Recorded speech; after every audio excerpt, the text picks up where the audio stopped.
Go ahead and play the intro music now. You play the fucking intro music. Okay. That's You're the one with the finger on the button, so I can't. Yeah, and who gave me the buttons? God did. I didn't give you those buttons. Yeah, I guess, yeah, true. They did just appear one day. One of these days we're not gonna talk over the intro.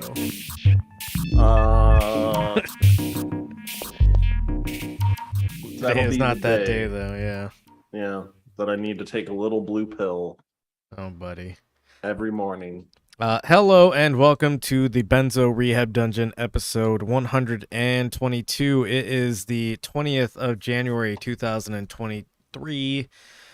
I am your host, Michael Deebs. I am joined, as usual, by John, the producer, who was filling in, also the co-host seat for Danko Suvin, from the Instagram handle DankDeluz. He called out sick today, something to do with irreparable asshole damage. John, how are you doing today, sir? Yeah, I'm great. I'm a little bummed that Danko's not here, because I decided to become what's the word, unemployed, in solidarity with Danko. And good solidarity move. Yeah, it just sucks that he he's always fucking irreparably damaging his butthole. Yeah, I saw pictures, and let me just tell you, I haven't seen stuff like that since the early days of the internet. Oh. Yeah, not something I'm looking forward to seeing again, though. This has become a weekly occurrence, so God knows I probably will. Cool. How are you? Yeah, I'm actually pretty good today. I got the deed to my property today, so everything is official. I am officially moving to an undisclosed location in Virginia, near a place called Langley. Some people may have heard of it, but yeah, everything's official now, and yeah, I'm looking forward to that move. Well, I'm not looking forward to the move part of it. Looking forward to being on my property in the near future. So yeah, good day for me, bad day for some people's buttholes and other people's employments, but c'est la vie, as they say in France. C'est la vie. Yeah, I mean, ancient phrase for God, my asshole hurts. Oh, I think it actually means that's just the way the cookie crumbles, but I could be wrong on that one. I'm pretty sure it's ancient Mesopotamian for something along the lines of my butthole hurts and or is bleeding. And I'm screaming into the void. Cool. So tonight's gonna be kind of a shorter episode. I kind of had a bunch of other stuff that I was handling, and I didn't get a whole lot of research in that I wanted to get in, but shorter episode tonight probably. And I wanted to start out first off with probably the most important thing we'll discuss tonight, which is the Avatar movie. John, if you could go to that first link, just so the fine folks at home have something to look at. So I pirated the Avatar movie, and boy, am I glad I did. That's actually my way of water, is pirating movies. Man, I don't even know where to. Forgot this was gonna come out. Oh yeah, I wouldn't waste time with it. And in fact, I'm about to spoil a bunch of plot points for it. There's plot? The barest that you could probably call a plot exists in this film. So yeah, I refuse to give someone like James Cameron any of my fucking money, first off, so don't do that. Also, apparently this has made a shit ton of money though, which I'm surprised at, because I genuinely do not know a single person who was excited about this film or expressed any kind of interest in there being an Avatar 2 to begin with. Um, I believe this is a series that James Cameron has planned out for 5 total films. Oh Uh, my God. yeah, which is We're gonna be dead before they all come out. yeah. It's Um, been like what, like 12 years or something? who even fucking cares? So that's actually one of the first points I'd like to make. I'm gonna be 80. I'm gonna be 80 when the fifth one comes out. James Cameron won't even be alive by that point. I think he's like 50 or 60 or something. 60, I believe, somewhere around there. Yeah, there's not enough adrenochrome in the world to keep Oh, you that's where alive you're that wrong, long. buddy. Um, once these economic times get tougher, a lot more people are going to be selling their kids to the adrenochrome farm. Just you wait. Oh yeah, yeah. But so yeah, one of the first things I'd like to get out of the way, and this is kind of a petty aesthetic thing, and I'm not a huge stickler for aesthetics, but when your movie is like, I don't know, supposed to be some kind of like realistic looking thing, somehow the CGI in this film is worse, I think, than the previous Avatar film. Um, the characters just do not fucking look believable at all. Go ahead and scroll down a little bit. There's some pictures here. Um, yeah, just go ahead and click on the blue cat person. Yeah. Um, that's what they're trying to pass off as like realistic looking CGI, and obviously it looks like, I don't know, your average video game kind of cutscene sort of quality as shit. So first off, didn't look very good. I think the first Avatar actually looked better. Secondly, the plot is one of the most asinine things I think I've ever. I almost want to put this on the same level as Morbius in terms of like how bad the fucking plot is. Um, so the start of the film is uh Sully. That's the main character guy, the crippled gentleman who becomes a full time blue cat person Oh and yeah. joins with the blue cat people ways or whatever. Um, because this is all like a weird white savior like complex thing happening.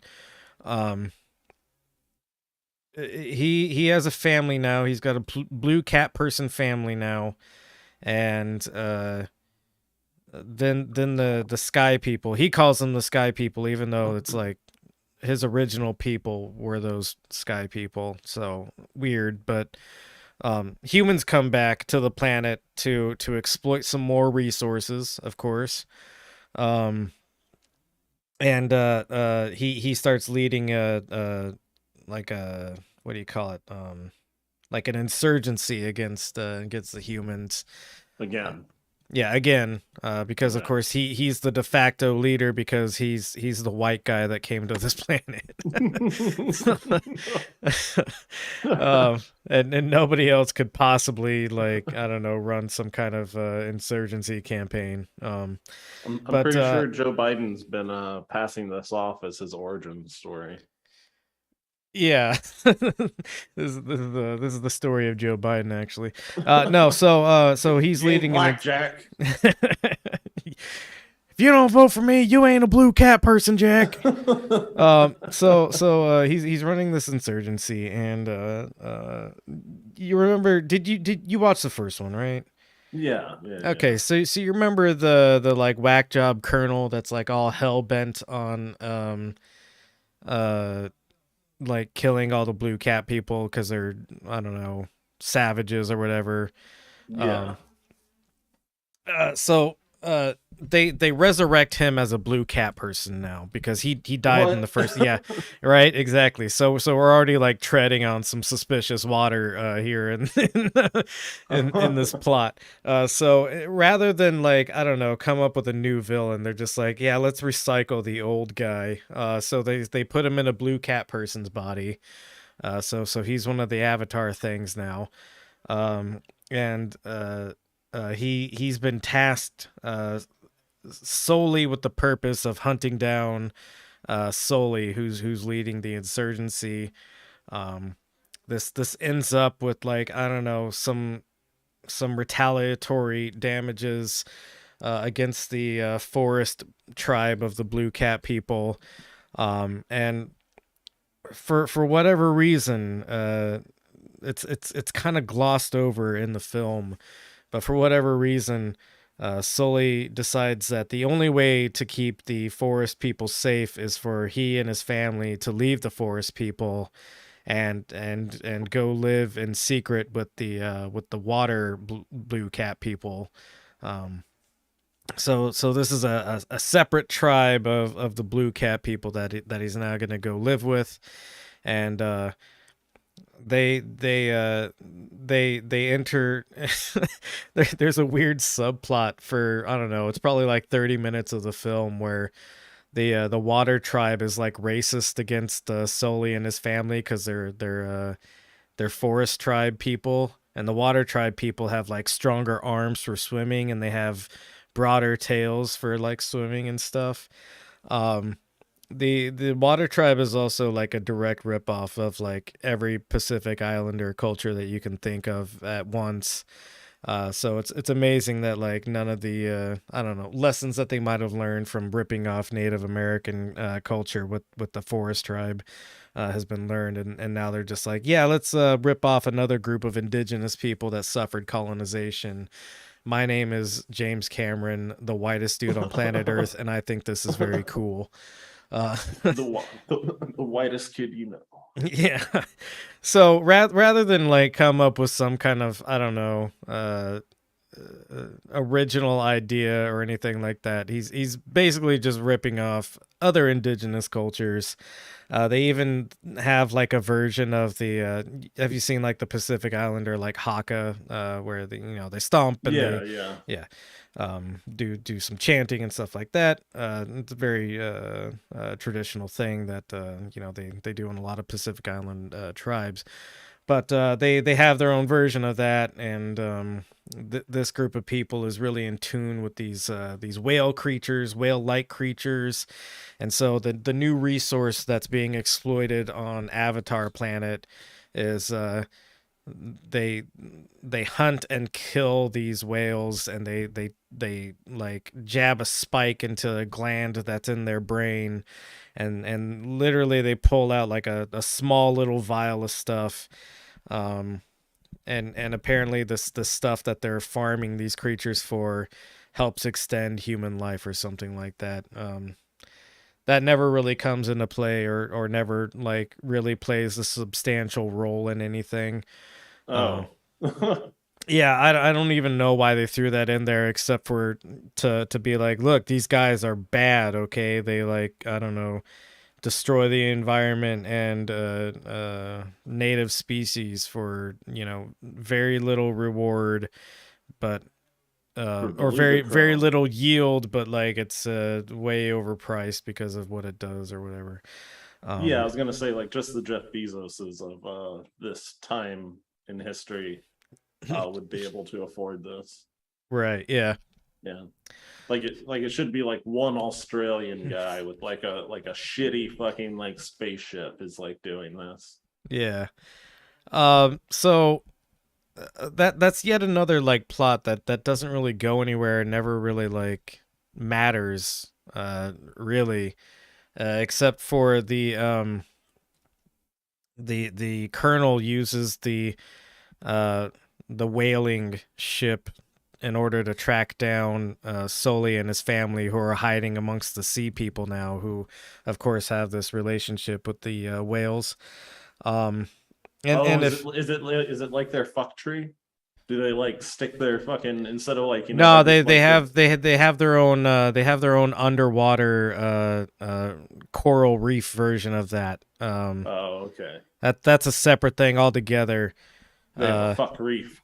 yeah, they have a fuck reef. And yeah, the weird, we connect uh our hair penises to the animals that we like ride with is Who all still. have fucking vaginas. Yeah, It like that's still somehow in play. I don't know. It's weird. It doesn't really. It's so unnecessary. I guess is. Like, yeah, no, nobody needed that. You could have completely eliminated that from this film, and nobody would have remembered that that was a thing. Probably. yeah, but that I Um, bet they animated again, all they gross. they sure fucking did. So yeah, the weird hair tail fucking thing is like still in play. Um, so anyways, there's a scene near the end of the film which is excruciating. It's like 40 minutes of an action scene in which Sully's kids are captured, uh, uh, rescued, and then captured again, and then rescued again, and then captured but individually this time. And then one of the kids dies, but like you haven't really established any emotional connection with this guy because this blue cat person, and not to sound racist or anything, but this blue cat person looks the fucking same as all the other blue cat people. I really struggle to tell any of them apart.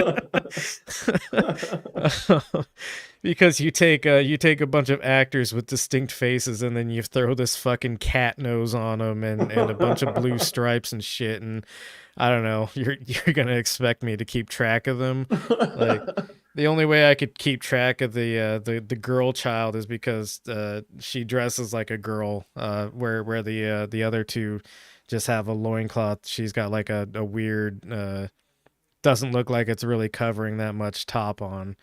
Um, but yeah, so the end is excruciatingly long. Oh, also I forgot.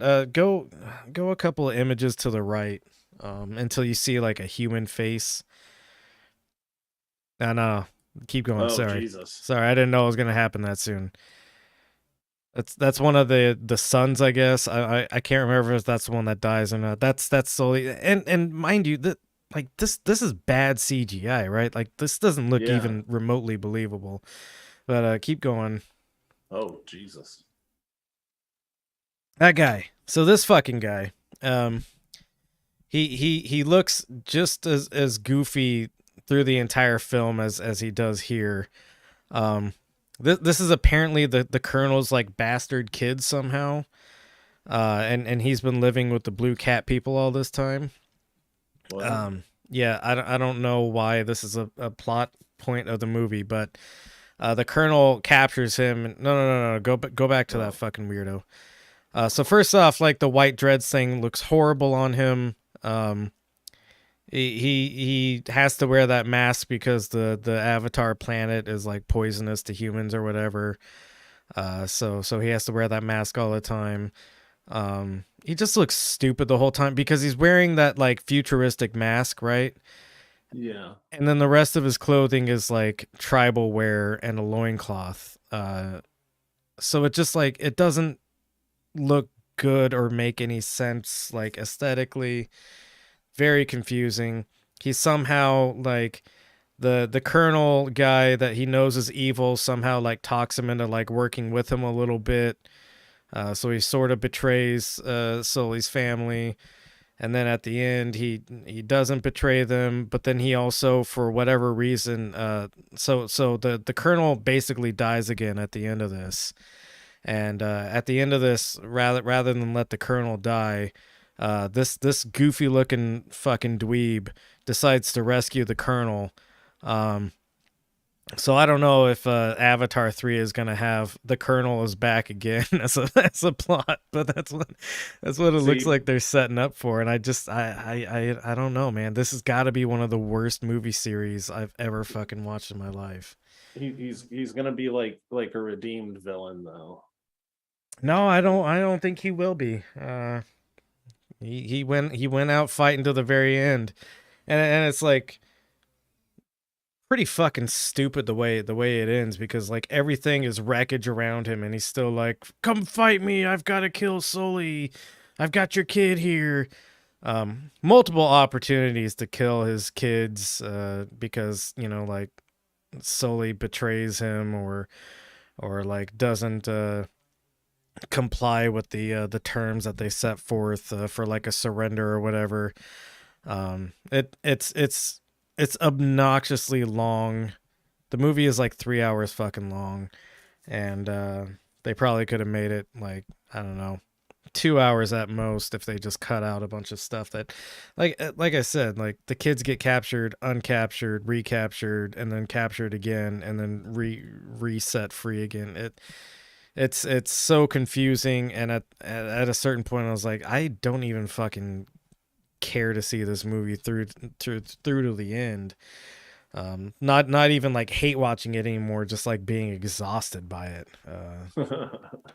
So, anyways, that's my Avatar review, and I hope I spoiled it for you if you care about such things, because you shouldn't care about this movie. uh, but there's cat people with slightly bigger arms. Yeah, yeah. The weird like intertribal racism thing was again just another bizarre choice in a long series of bizarre plot choices. Um, like, why even throw that in there? The other thing I'd really like to point out is like, one of the most off-putting things about all the blue cat people is that all of their teeth are just fucking perfect. And I don't know, man. Yeah. Like, it just, not to say that like indigenous people should have like fucked up teeth necessarily or anything like that, but like,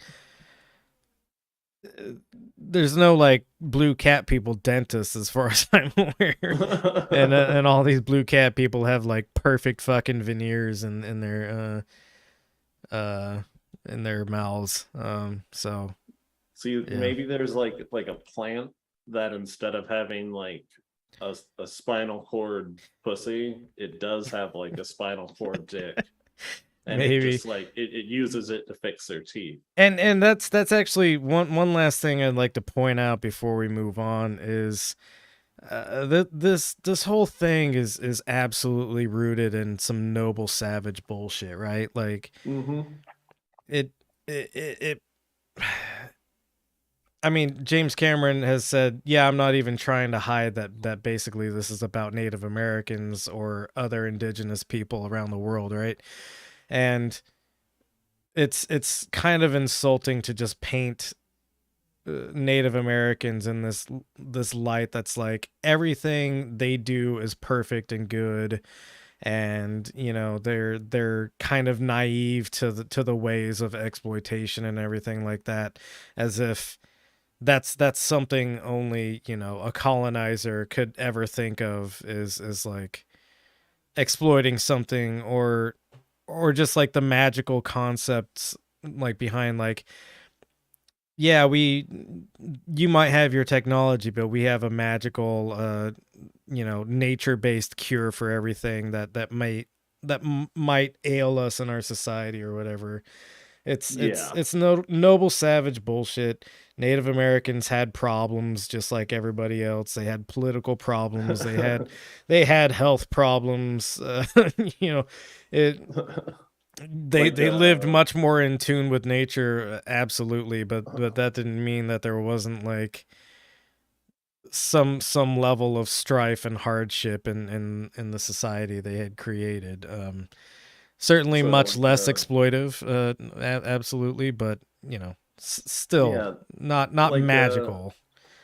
yeah, no, well, I mean, it is kind of magical. Like my partner they're a tribal member, and they I've learned that my ancestors are different tribe, very different tribe, but ethnically and culturally very very similar.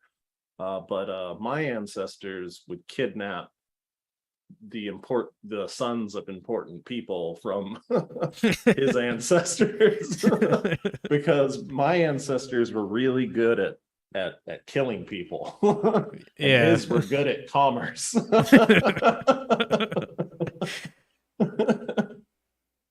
Yeah. Yeah, so we like to kidnap people to make to make them do business with us. Right.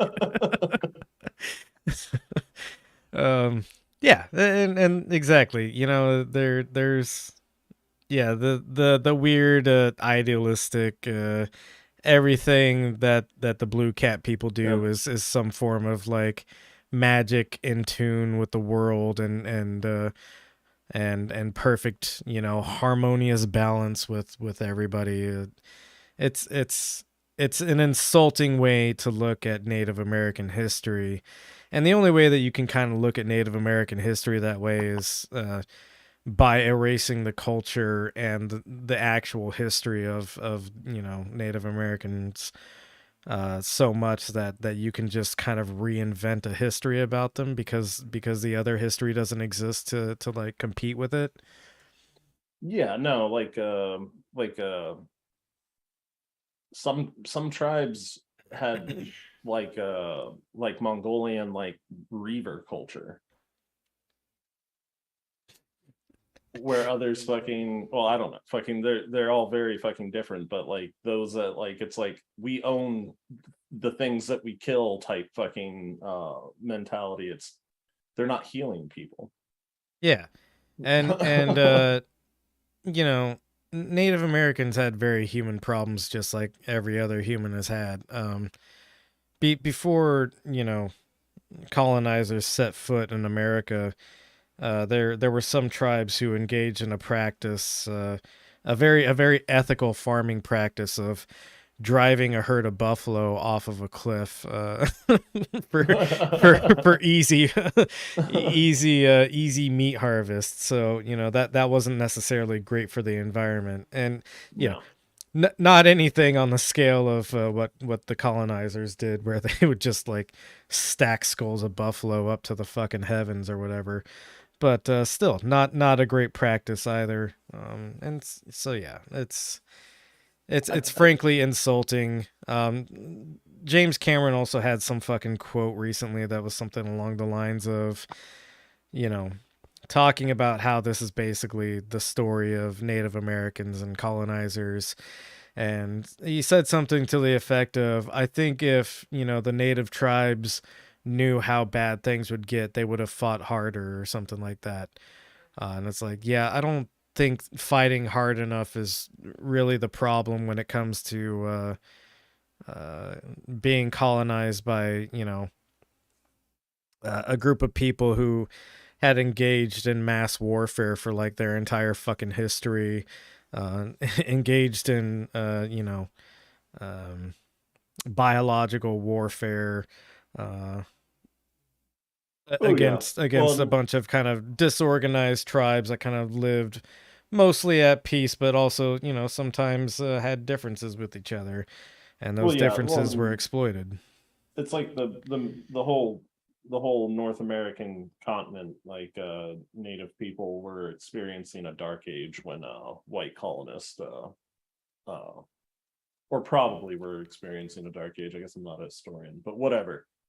Fucking when colonists got there. Yeah, and yeah, so James Cameron sucks. This movie sucks. Even without like all of the cultural appropriation shit that's going on in it, this would not be a good movie. And I really don't understand why anybody went to a movie theater to watch this.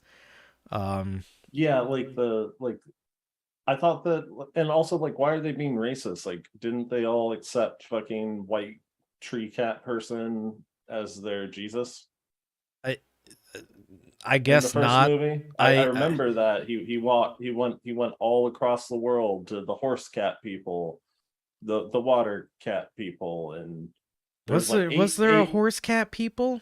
Yeah, they're plains people. Oh man, I totally fucking And I think that they straight up had a teepee or something like a teepee. I Like, definitely mind dumped that. yeah, I yeah, don't I yeah. don't remember that at all. Yeah, no, he's cat Jesus to all the tribes. Yeah, well, and yeah, that's the other like really insulting thing about it is, it's the last samurai sort of.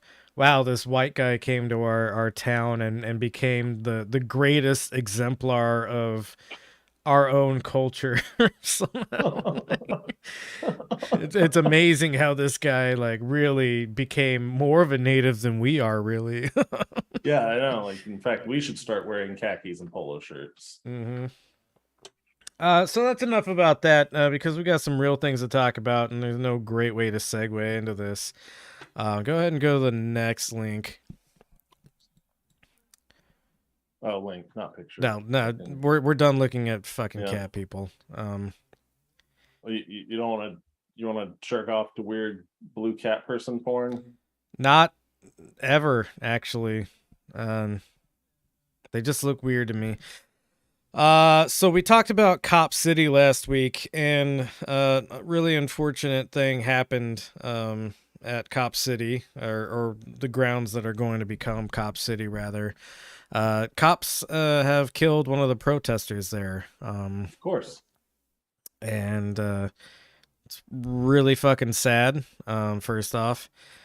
Secondly, the cops are saying, "Oh, we were fired on first. There was a cop that was wounded in some exchange of gunfire, but the protesters are claiming, and I think they're claiming legitimately that the officer that was shot probably experienced some form of friendly fire in being Yeah. shot."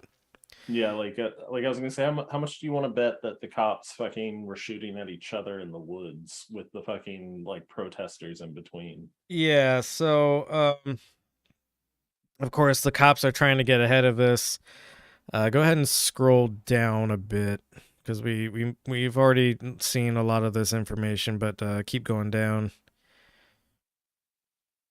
Uh, yeah, so uh, Michael Register, the director of the Georgia Bureau of Investigation, told reporters on Wednesday that a protester had been killed by police around 9 a.m. during an exchange of gunfire that began when a Georgia state trooper was shot without warning.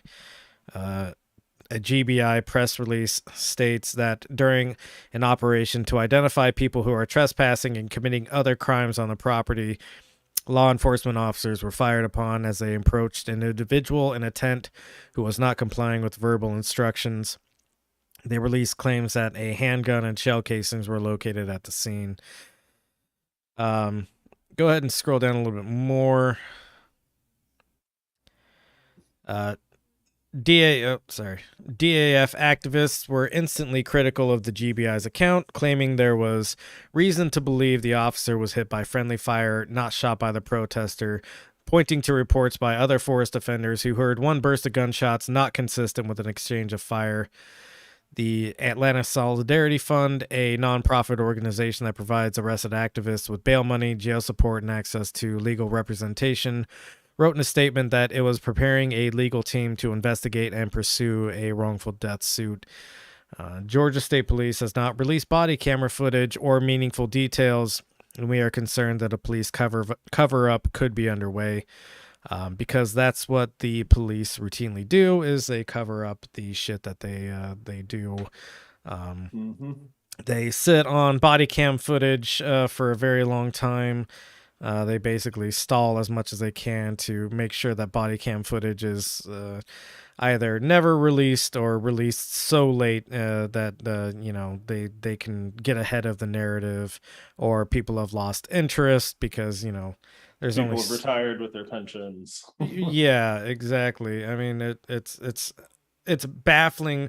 The entire idea behind the body camera footage is to maintain transparency.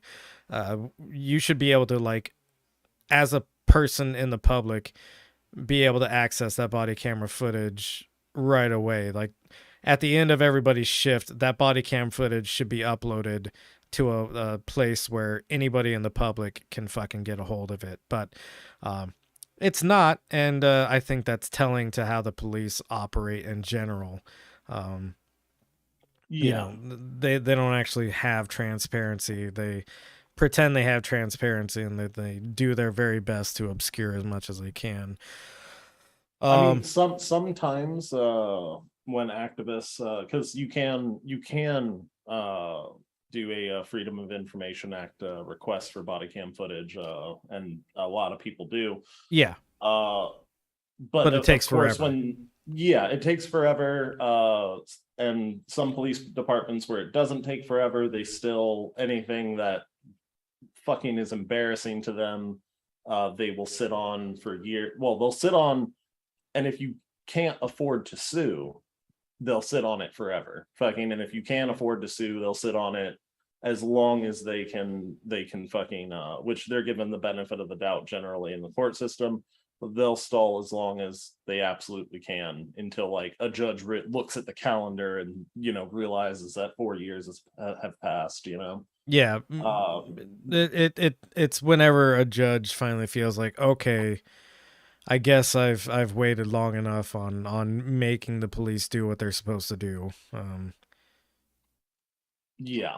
I mean, sometimes activists are lucky and like there's like a cover up inside of a cover up, which is probably to like the cops' detriment. Fucking, and then Right. it ends up getting fucking past police scrubbers. Mm-hmm. But that doesn't happen often. No. And it's not going to happen in this case. Fucking the state police are on top of it. Yeah, they're gonna do everything they can to make sure that body camera footage is never released. I'm gonna go ahead and call this one unjustified killing, murder. Some people would say. This is just what the cops fucking do. Yeah. So the Atlanta Solidarity Fund statement continues. We know that Georgia police regularly and consistently lie about the conditions under which they shoot and kill people, and that the facts will frequently change to justify police action, no matter how murderous or egregious. Oh, I guess this is the DAF. My bad. Not the Atlanta Solidarity Fund. This is a different group. The actual Forest Defenders group. No matter what they do, police will always claim to be the actual victims. That's just what they fucking do. A reminder that anytime a police officer tells you that their job is incredibly dangerous, it's actually more dangerous to be a pizza delivery person, statistically. A roofer, statistically. So many more dangerous jobs than police officer. Yeah. So scroll down a little bit more. I think there's a little bit more to the story here. You should not be able to commit terrorism on the fucking police. Yeah, no, They're the police charging... the police are allowed to be terrorists. You're not allowed to terrorize them back. I mean, that's really all the police are is like a state sanctioned terrorist organization, gang organization, meant to beat people and keep them in line. Well, it's like, so like police, like in the court system, they can't be the victim of like nuisance ordinances, like somebody's being a nuisance to me. Like only like citizens or civilians can be the victim in like some type of somebody's being a nuisance to me. Like you're not capable of being a nuisance to the cops. Yeah, technically But you can be a terrorist to the cops. Right. You can apparently use fear tactics against the police. Yeah, the police who are infinitely more armed and capable than a group of people camping in the woods to keep the woods from being bulldozed for a new cop training facility. Yeah. Somehow that's terrorizing the police. Yeah, they're not allowed to be annoyed. They're not supposed to be allowed to be annoyed by like loud music, but they can be in fear of hippies who don't want RoboCops. Basically. So on Thursday morning, the Atlanta Community Press Collective, a local group that covers autonomous movements, identified the killed protester as Manuel Terran, age 26. Several sources confirmed Terran's identity to Rolling Stone, noting that in the forest, Terran used non-binary pronouns and went by the name Tortuguita, or Little Turtle, a nod to their Venezuelan and black heritage. So that's the individual who was killed. Condolences to their family, of course. And go ahead and click on the next link. I wanted to include this. If you would like to support the Atlanta Solidarity Fund, which is the group that is going to sue the police department for wrongful death, you can go to atlsolidarity.org, and they have a donate button there. I think anything and everything that you can give is probably important in this case. And while this might be localized to, Atlanta, I think the implications of this massive training facility are nationwide, if not somewhat global in its impact, because they're going to do a lot of nationwide police training there, and it's going to inspire, I think, similar projects around the country of massive training facilities for cops to go to, where they can have mock cities so that they can train against protesters, um, and really hone in their skills on how they corral protesters and generally abuse groups of people who are just trying to have their voices heard against a government that doesn't care about them. So I think a facility like this is just step one in a longer game of continuing to militarize the police. But Yeah, cops are good enough at killing civilians. yeah, and that's what's so what's really bullshit about this whole thing is, we read that Q&A or that FAQ last week, and all their responses to concerns like, hey, isn't this just gonna like make the police better at like doing bad stuff to people? And the answer was, no, we're gonna train them so properly here that they'll be the best police officers ever, and that doesn't mean hurting people somehow. Like, I don't get it. Like, you're literally making a military training camp for police. It's not gonna end well for anybody who might find themselves on the opposite end of the what am I looking for? The skirmish line, I guess. Yeah, at the opposite end of the barrel of a gun. Yeah. Um. So wanted to talk about that unfortunate development. And then go ahead and go to the next link, because the police, of course, have been killing people all over the place. This one's particularly bad. Go ahead and scroll in a little bit so I can read this. That the Memphis Police Department had to fire 5 officers who arrested and basically killed. He died later in the hospital, but they beat him so badly that he suffered cardiac arrest and I believe some form of organ failure. But it's such a clear case of misconduct, which, to call it misconduct, I think is really underselling murder again. That's just what the cops do. They fucking murder people. But they beat this guy so badly. His name is I believe it's Tyree Nichols. I haven't actually heard it said out loud, so if I'm mispronouncing that first name, I apologize. But it's such a clear case of police brutality that the police department has just gone ahead and already fired these guys after an internal review. So that's the stage where normally they try to figure out if they can cover it up or whatever. They apparently deemed that this was so egregious they couldn't possibly cover it up, and so what they've done is they fired the officers involved. I think notable about this, so the guy who was killed, unarmed black guy, and then go ahead and scroll down.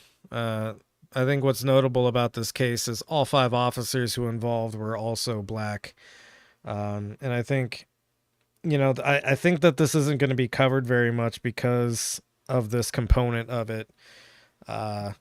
liberals love when diversity, enters the oppressor class of things, right? Like, oh, what we need to stop police violence against black people is to have more black officers, right? That'll surely fix the problem. That's not the case. All you do when you diversify your oppressor class is you just create a broader spectrum of who can oppress you at that point. Yeah. Yeah, Um, no, we still give the police way too much power over people's lives. mhm. And it's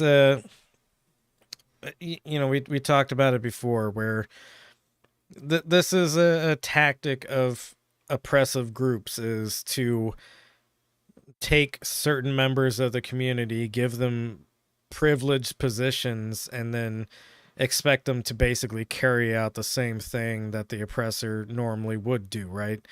Yeah. Um, these guys are conditioned to profile young black men.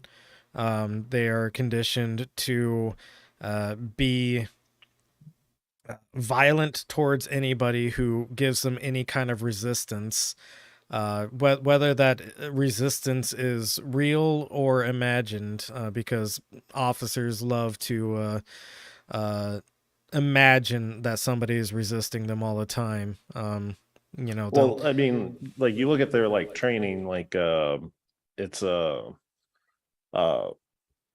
literally like a drill, like a 5 minute like wrestling drill of like trying to get like handcuffs on somebody. They're just like yelling like, stop resisting, as they're fucking wrestling their partner. And then you see out in the real world where they take the safeties off, they put their hands on somebody, they keep yelling stop resisting as the person like cries and screams that they aren't, and then they brutalize somebody fucking Yeah, into cuffs. oftentimes what is considered resisting arrest is basically making sure that you don't die at the hands of police, Mm-hmm. because you'll have somebody choking you out, and your natural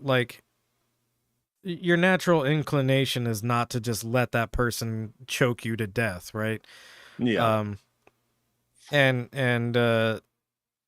it's not just choking all the time. Sometimes it's getting kicked in the fucking ribs, sometimes it's getting punched, whatever. uh you have, like, as the old phrase goes, even a worm will turn, right? If you're committing some kind of violence against any kind of living creature, regardless of whether or not you're wearing a uniform, that person's going to have some natural resistance to being threatened in that way, right?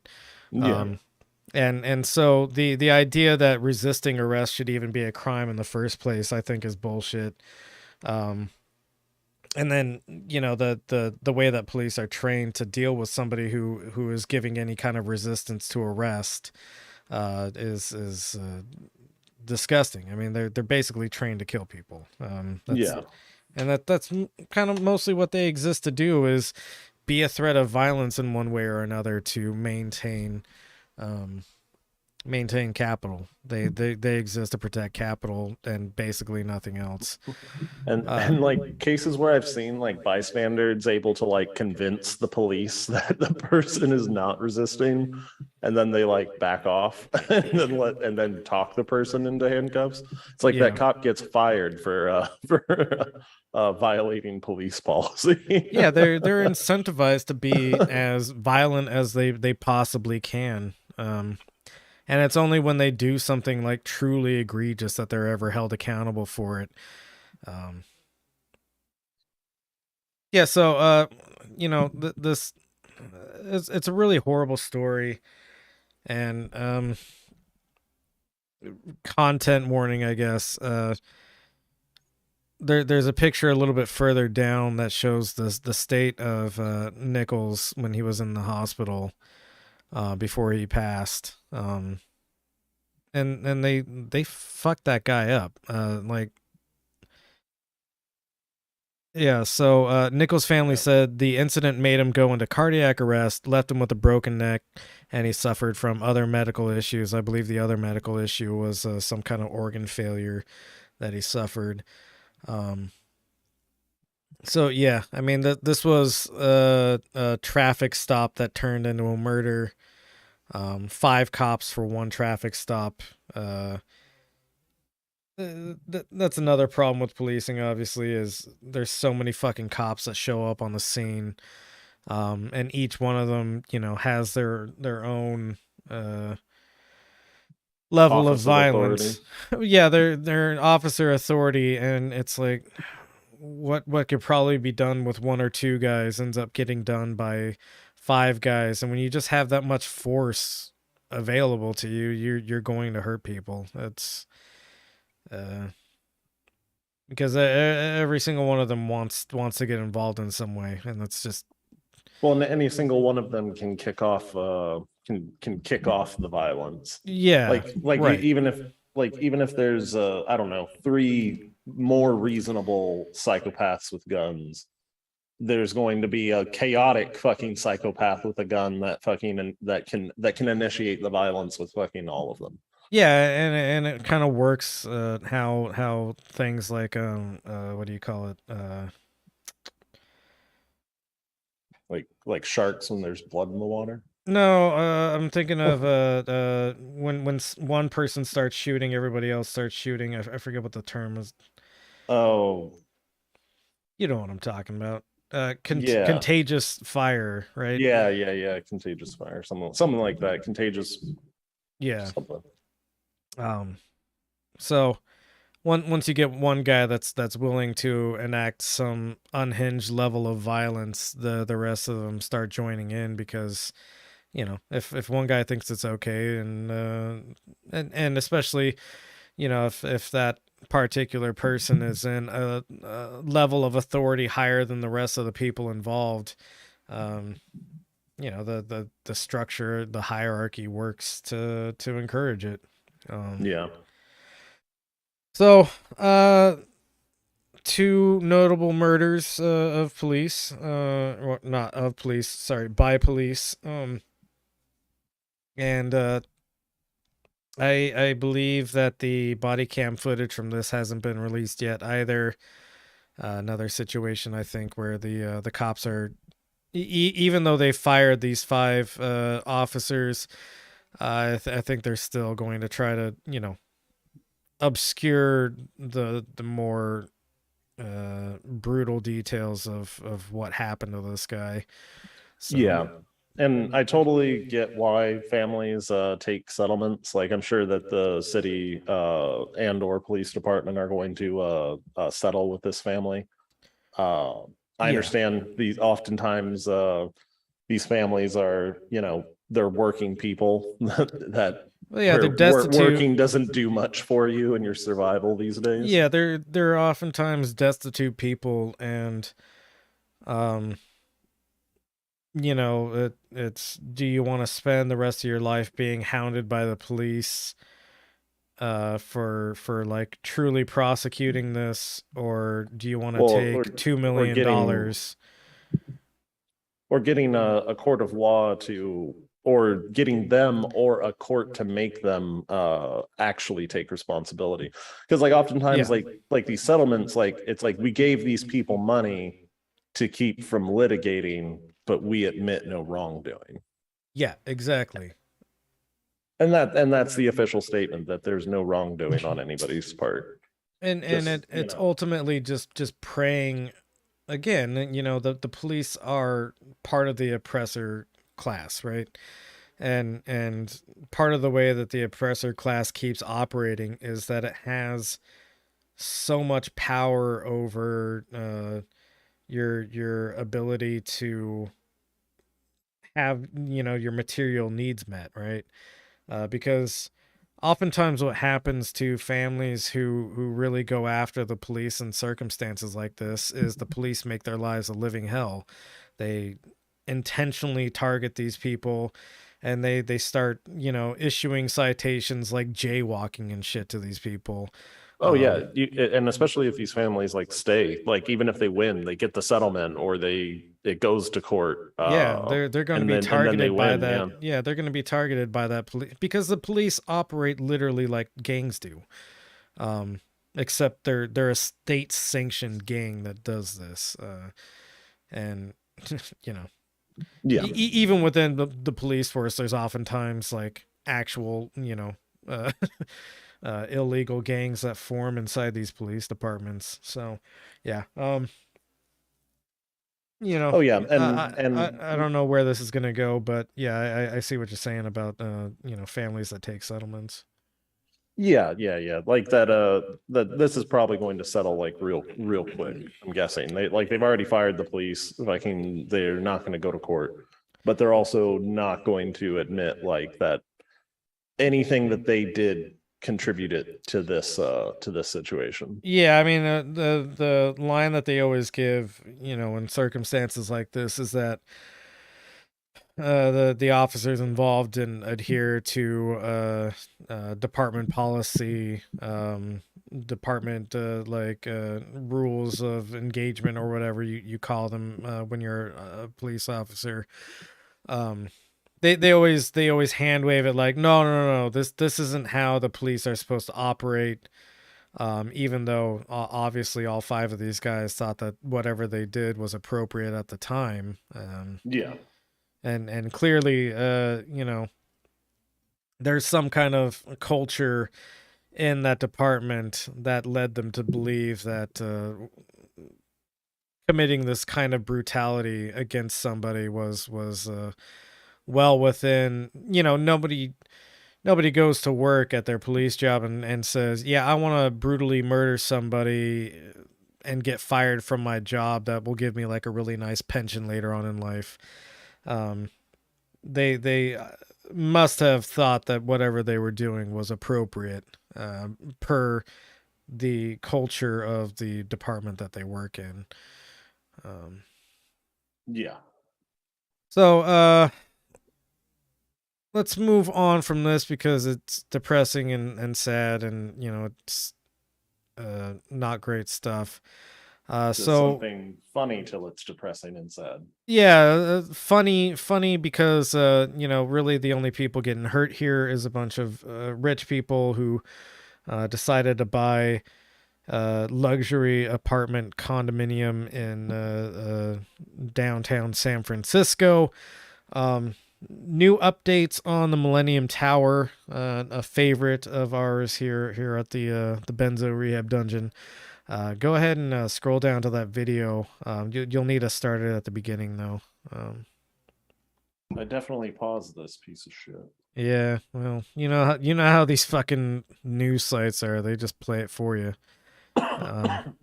Unmuted as well. San Francisco's leaning and sinking Millennium Tower. It's underway. We've obtained an analysis by the team in charge of the fix. That analysis shows, at best, the fix will correct about half of the additional tilting that occurred during the project to stabilize it. Some experts warn that prediction could be overly optimistic. Here's investigator. Well, so like even like the fix being this fast seems dangerous.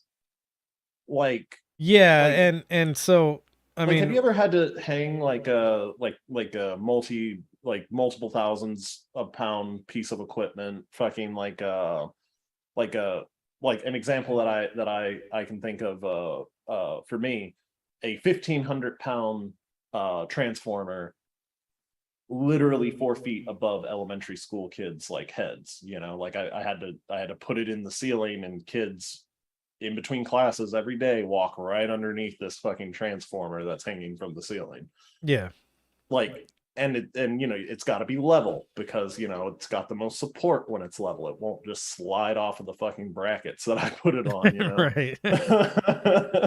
fucking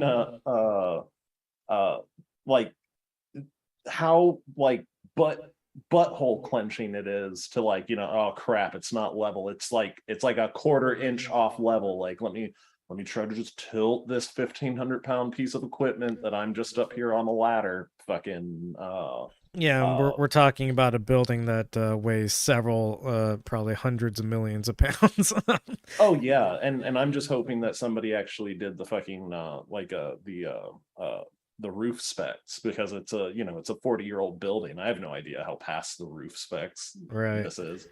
This could be the thing that just so- takes it all down. So yeah, what they're talking about here though is so you know there's the quote unquote Millennium Tower fix, which is where they're driving concrete supports down to bedrock, which they should have done in the very first place. But their most optimistic model for what this is gonna fix is it'll only correct about half of the tilting that occurred when they first started to try to fix it. So not the total amount of tilt, just the amount of, just half of the amount of tilt that happened when they started fixing it.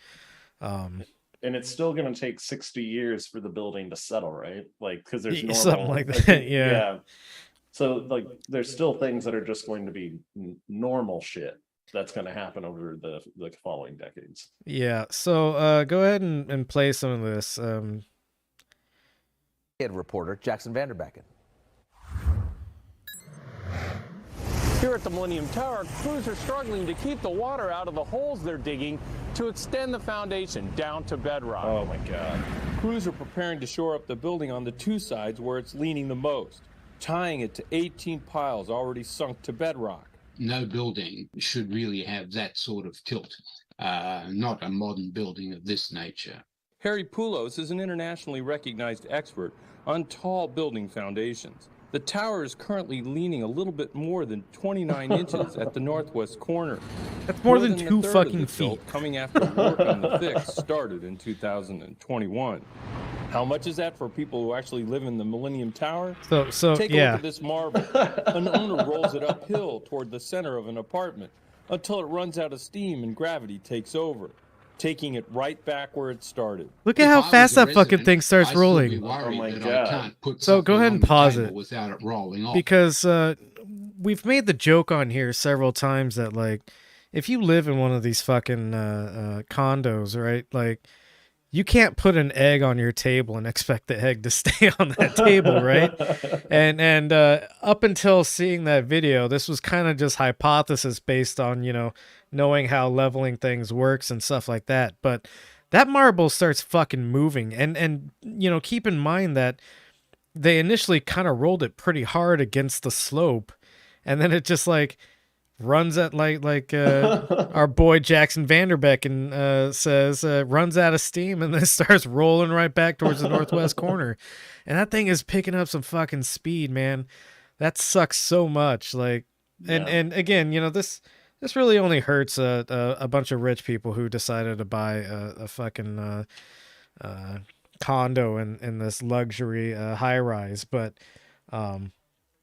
it's just amazing how bad the tilt in this building is. Almost 30 fucking inches of tilt at the northwest corner. So greater than 2 feet. And you know, it's a large building, but that's still, that has such a huge effect on you know, things like whether or not your building would be condemned. Yeah, I mean, that is quite a lot of fucking tilt. Yeah. So go ahead and play a little bit more. Although the fix is supposed to provide some relief, the fix engineer's latest computer model shows the $100 million project will only offset a total of 4.5 inches of lean. That's less than half the tilt added to the building during the construction project intended to stop it from leaning. The final result is projected to leave the tower secured, but still permanently tilting about 2 feet at the northwest corner. Fix officials say the project will succeed in stopping further settlement and sinking, well before there's any safety concern.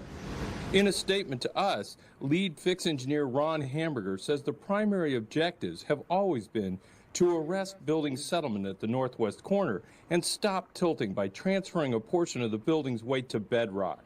Recovery of some of the tilt that has already occurred is a secondary benefit.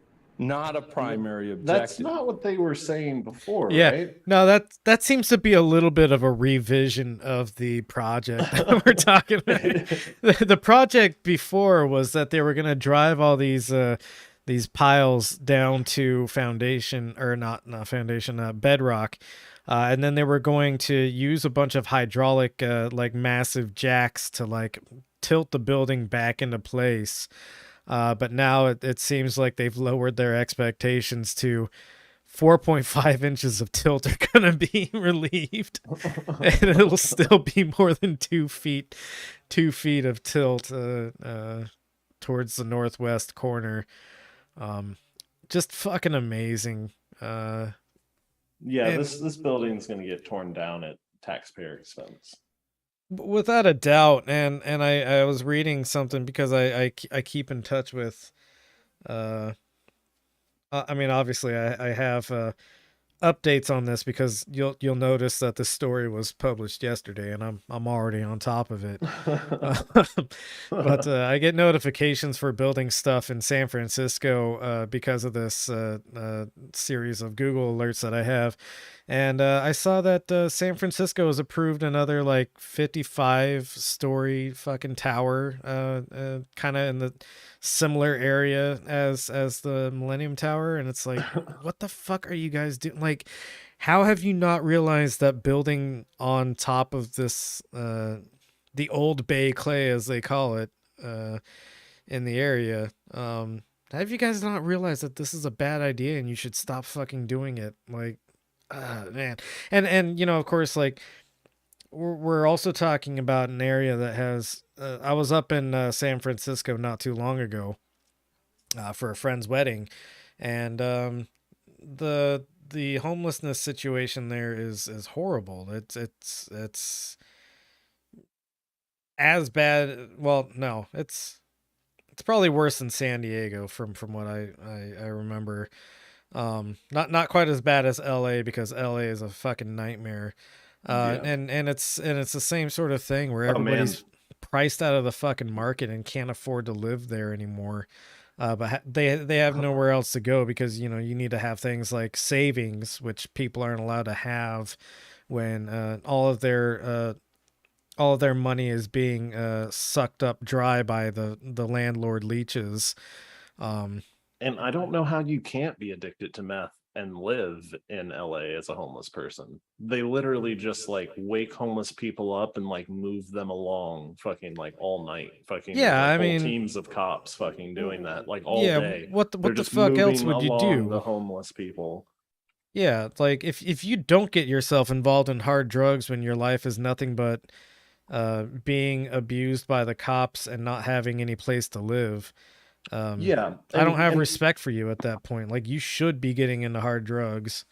Yeah, and and it's like one of those examples of like why like what the cops are smart at is fucking like milking every fucking like drop of power out of a piece of legislation, Yep. that whether it's meant to actually restrict them or fucking empower them. Because like LA cops, how they keep moving people along is because they have the law that fucking is supposed to restrict them also gives them like the permission to fucking like accost people for being homeless. Yeah, Because and it, it's always as a I think it's called a public health custodian is Yep. like one of the legal roles or something that a cop can be. So Yeah, they wake that's what homeless I was people gonna up say. and tell them to go to the shelter, but the shelter is fucking 8 miles away, and it ends up being fucking closed or Yeah, or eight- at capacity. Yeah, 8 miles away, certainly at capacity. There's nowhere for these fucking people to go, and Yeah. yeah, They like can't you're go back to where saying, they just got hassled. like you're saying, in any of these, you know, liberal attempts to reform an organization that has and always will be an oppressive force in this country, explicitly made to be an oppressive force. All these attempts to reform it always have some kind of workaround, because you can't actually negotiate with these powers without giving them the power that they want. And so whenever, you know, quote unquote progressive comes into power, and they exercise some legislative authority to like make the cops not beat the shit out of people. The cops always say, okay, well, what if this person is like defecating in public and it becomes a health problem? And then the progressive has to go, okay, well, in that case, I guess, yeah, you do have to move them along because of public safety. Completely missing the point that homeless people are part of the public as well, but they're not part of the privileged class of the public that has access to a full set of rights like everybody else does. Yeah, like being able to fucking like poop in a sanitary way.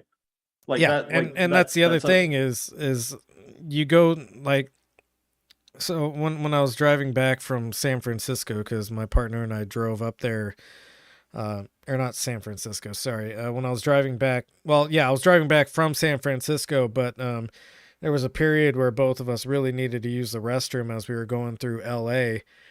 And every fucking place we stopped at, not even if you're a customer at any of these establishments can you get into a bathroom anywhere.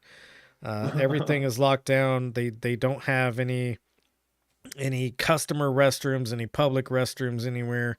It's like all the way through LA now. You can't fucking stop anywhere and use a restroom, even if you buy a fucking Slim Jim or whatever, so that you're like a paying customer. That's wild. And not even because like there used to be a thing in Texas that people got around a rule like if you like serve food or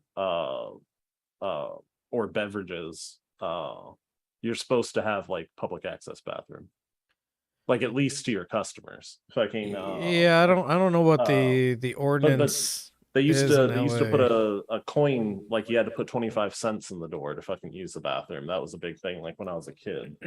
Yeah, there's a lot of places around LA that do that, but But I just find it wild that like California, like it's worse than fucking Texas. Like I don't think you can do that here. Fucking yeah, I would have to look up like the specific ordinances on that to like make a full judgment call on it, but yeah, I mean, yeah, like the gas stations that don't want to have bathrooms have like retrofitted themselves into a very large fucking what do you call it? Those like gas stations that are just a booth. Yeah. Yeah, like that, like that's what they have to do here. Like it'll be like you think it's a fucking normal gas station and you try to like open this fucking security door. And then somebody's yelling at you over an intercom to come to the window. It's like fucking getting your cousin out of prison or something. Yeah. To get a fucking candy bar. Yeah, I mean that's kind of what a lot of places in LA are turning into. A lot of yeah. And also San Francisco, I noticed that there's a lot of that. Well, not San Francisco, I guess, because I didn't really spend a whole lot of time in San Francisco proper, but like Oakland is like that. Yeah, it's pretty fucked up. I think we're done with the Millennium Tower thing. But yeah, pretty hilarious. Watching the marble is one of the the great things that I wanted to to see, because like I said, we've made the joke several times that like setting an egg down on your counter like might be a risky move in these fucking places. And yeah, no, it turns out you can't even set a marble down without it rolling towards the corner. I feel like any kid that's like raised in that tower is gonna have like a weird bow-legged gait or something. You know? It'll be like you know how they're always saying like childbirth in space is like a really bad idea because because like gravity is part of how the fetus develops and you know all this other sort of stuff. Yeah. I can only imagine that it's just a kid that like leans forward really hard whenever they're walking. It's gonna be like a whole new species of rich kid. Yeah. Like in a cardigan, fucking leaning at a 45-degree angle. They're gonna have towards the southeast all the time.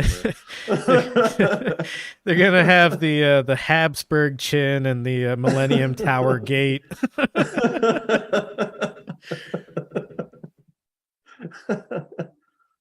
Which again, victimless crime because it's happening to rich people.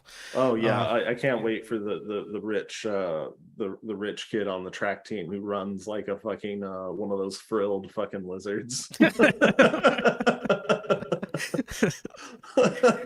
Well, he can run on water, but he looks really fucking weird. Looks like an R word. So we're not gonna watch the video here, but I thought this headline was kind of funny, and I saw the article being shared around as a meme. This is from CBS, and the headline reads: As elites gather in Davos, conspiracy theories gain traction online. Of course. Right? All the elites are going to Davos. So go ahead and scroll down. Some of the conspiracy theories that they note here. So when some of the world's wealthiest and most influential figures gathered at the World Economic Forum's annual meeting last year, sessions on climate change drew high-level discussions on topics such as carbon financing and sustainable food systems. None of these meetings have ever produced anything remotely like carbon financing is a fucking joke. We've talked about that before.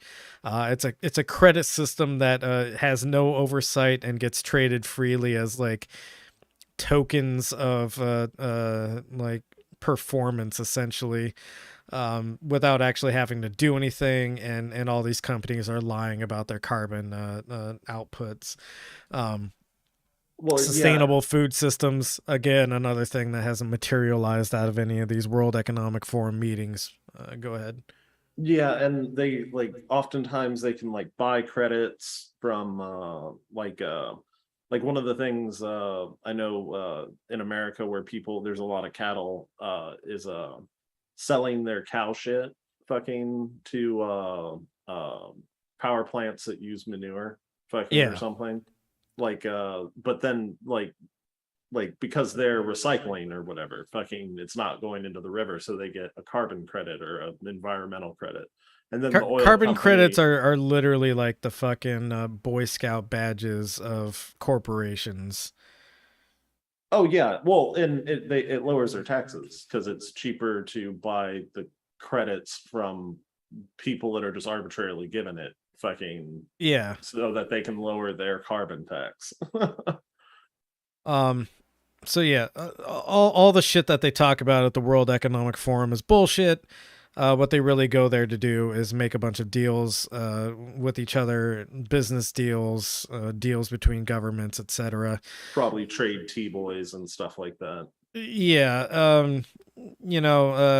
I've seen a lot of clips being played of Kirsten Sinema and Joe Manchin are at these talks, basically assuring all of their corporate overlords that, yeah, we're going to continue to obstruct everything in the Senate, and we're going to continue to be useless to the American people, but under the guise of, we're maintaining the strong democratic institution of needing a supermajority to get anything passed, which is, of course, not how democracy works. It's how they've decided to run the Senate. Yeah. So the article continues, but an entirely different narrative played out on the internet, where social media users claimed leaders want to force the population to eat insects instead of meat in the name of saving the environment. To the internet's credit, there have been articles released by the World Economic Forum about like, hey, if we transitioned over to eating bugs, we could help the climate a little bit. And I think the article even notes that, yeah, this is an extremization of something that was actually like released as an article. But it's again like bizarre because we're not the ones pouring all the poison into the atmosphere and water and fucking ground. Yeah. And that's where, what they're calling conspiracy theories here is really just people resenting the fact that all of these world leaders come together world leaders, either elected officials or Business overlords. yeah, folks who just happen to have billions of dollars laying around in their bank accounts, that apparently make them world leaders by force of money. And really what they're talking about here is people resenting that. All these people get together. All these people are the primary causes of carbon output that is damaging our environment. Especially, the billionaires who fly around on private jets all day. It's resentment towards that. And then, the credible things that are being criticized here is these people are getting together to basically decide how the world is run. Yeah. That's the explicit purpose of the World Economic Forum, is to have a forum about the economy of the world in which you have all the decision makers together to collaborate with each other on how they want the economy to move forward. Yeah. And also the industry leaders, the people who own the wage slaves are represented at this Economic World Forum, not the fucking wage slaves. Right. That move their industry. So go ahead and scroll down a little bit because I wanted to look at a couple of these so-called conspiracy theories. Ignore that video. Keep going. Hundreds of public sessions are planned, but the 4-day conference is also known for secretive backroom meetings and deal-making by business leaders. So in the article where they're saying all these wild conspiracy theories are spreading around on the internet, the article admits that, yeah, a bunch of secret meetings and backroom deals happen at this fucking thing. So keep scrolling down. When we have very high levels of ambiguity, it's very easy to fill in narratives, said Kathleen Hall Jamieson, who is the director of the Annenberg Public Policy Center at the University of Pennsylvania and also studies misinformation. I love that misinformation is like a thing you can study now. Like, how is all this misinformation happening? People on the internet are skeptical that all these backroom deals are in their best interest. And, that's really misinformation to assume that the worst is happening when we have constant economic disasters happening all the time, right? It's just an accident, and it has nothing to do with all these backroom deals being made by all the people who have all the money, power in the world, right?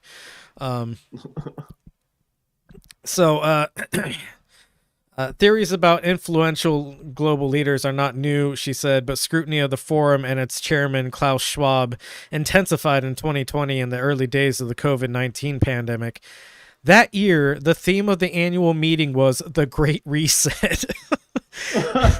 Their own theme was how can we make this sound as conspiratorial as possible? Right? It sounds like it was on like the list for fucking for Hitler's plan to get rid of the Jews. Yeah, no shit, right? The initiative envisioned sweeping changes to how societies and economies would work to recover from the pandemic and build a more sustainable future. That happened 2 years ago. I haven't seen any changes in how the economy works. In fact, the only change that I've seen is that things have become more exploitive. All these corporations reporting like record-breaking profits. Not just record-breaking profits, but also record-breaking profit margins, which is more telling to the falsehood of what inflation is, which is companies just gouging people. Now in increasingly mainstream corners of the internet and on conservative talk shows, that's always the thing that they do whenever they want to like delegitimize reasonable skepticism about institutions like the World Economic Forum. Conservatives agree with it too. Yeah. Wow. These horrible conservatives. The Great Reset has become shorthand for what skeptics say is a reorganization of society. Wait, isn't that what they said? The Great Reset. The initiative envisioned sweeping changes to how societies and economies would work to recover. The Great Reset has become shorthand for what skeptics say is a reorganization of society. Using global uncertainty as a guise to take away rights.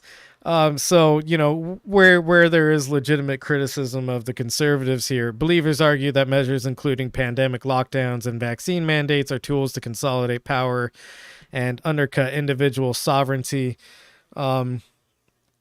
Not really. Those are public health measures that were necessary. The problem with the lockdowns and the vaccine mandates were cutting people off from their material needs in these lockdowns, plunging a bunch of people into financial insecurity, etc. People's needs weren't taken care of in addition to the lockdown. Yeah. If the lockdowns happened and you were guaranteed your financial security, nobody would have had a problem with it as far as I'm aware.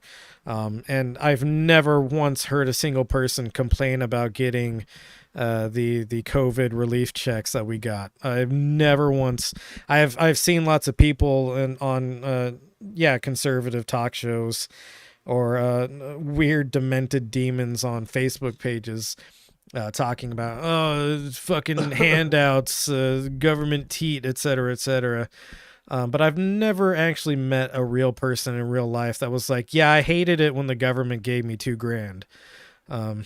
And in fact, if you legitimately hate that you were given $2,000, like, I don't know, go stomp on your own balls or something. Find some other masochistic thing that you can do rather than complain about being given money by the government. Yeah.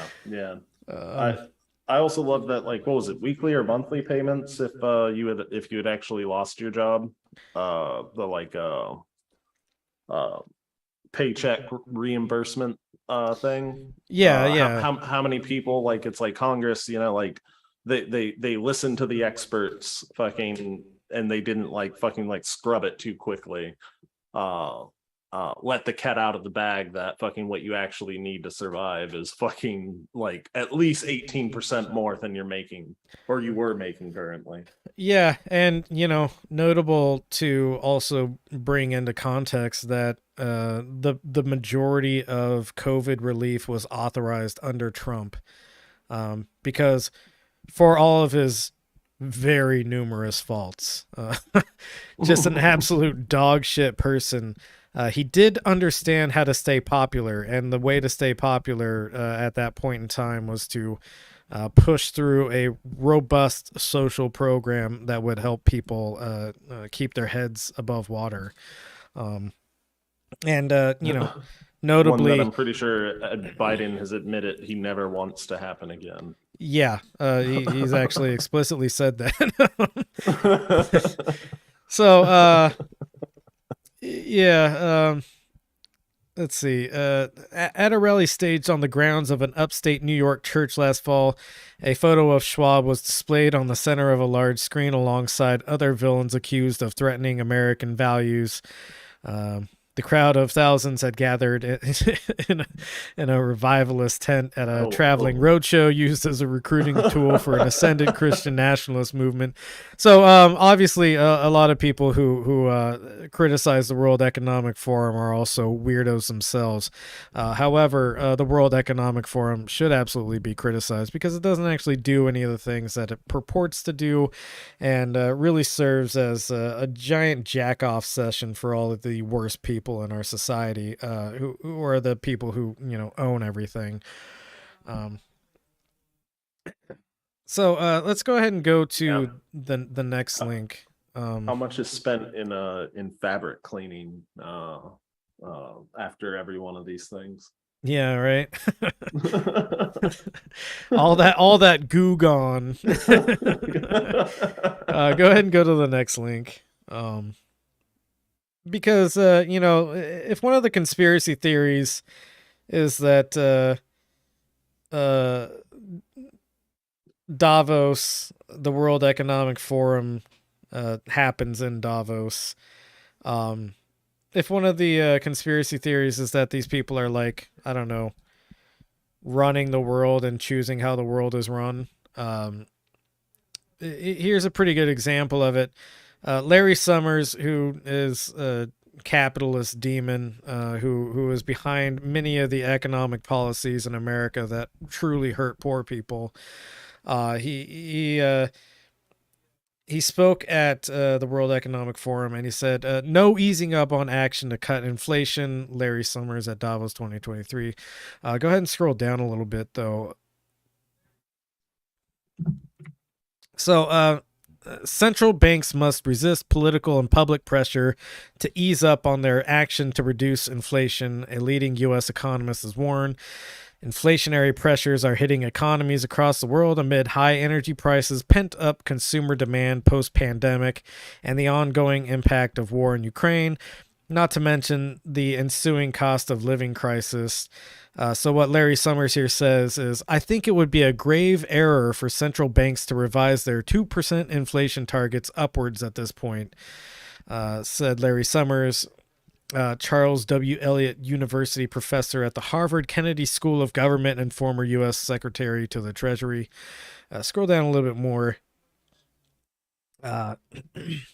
It seems to me that having failed to attain the 2% inflation target, so that would be like a reduction in current inflation, having re-emphasized repeatedly the absolute commitment to the 2% inflation target, to then abandon the 2% inflation target would do very substantial damage to credibility. If you can adjust once, you can adjust again. So basically what he's saying here is that banks would ruin their credibility if they stop trying to hit this 2% inflation target that they've been aiming for. And you know, I think Larry Summers is not naive, and again, he's behind many of the economic policies that hurt poor people in our country. He's either, I mean, like childishly naive, or just basically giving the game away here when he says, "Oh, it would hurt their credibility," because this is what banks do all the fucking time, right? Is they make financial promises and then they don't uphold those financial promises because they realize that they can profit off of not upholding those financial promises. And so, yeah, I mean, this is just what happens here, right? It's banks are always going to do whatever they want to make profit.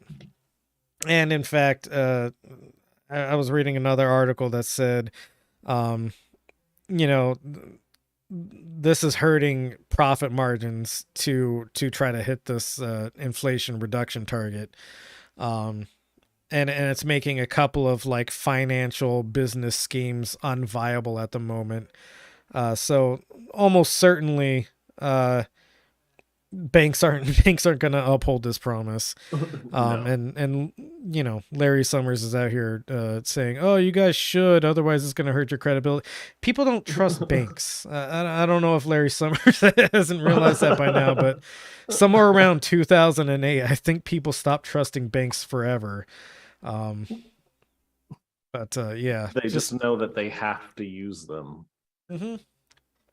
That's really all it is. It's like you've got no other way to, like, you know, Well, I yeah. just I did mean, my it's taxes, and for whatever reason or another, I ended up owing $3 whole on my taxes this year.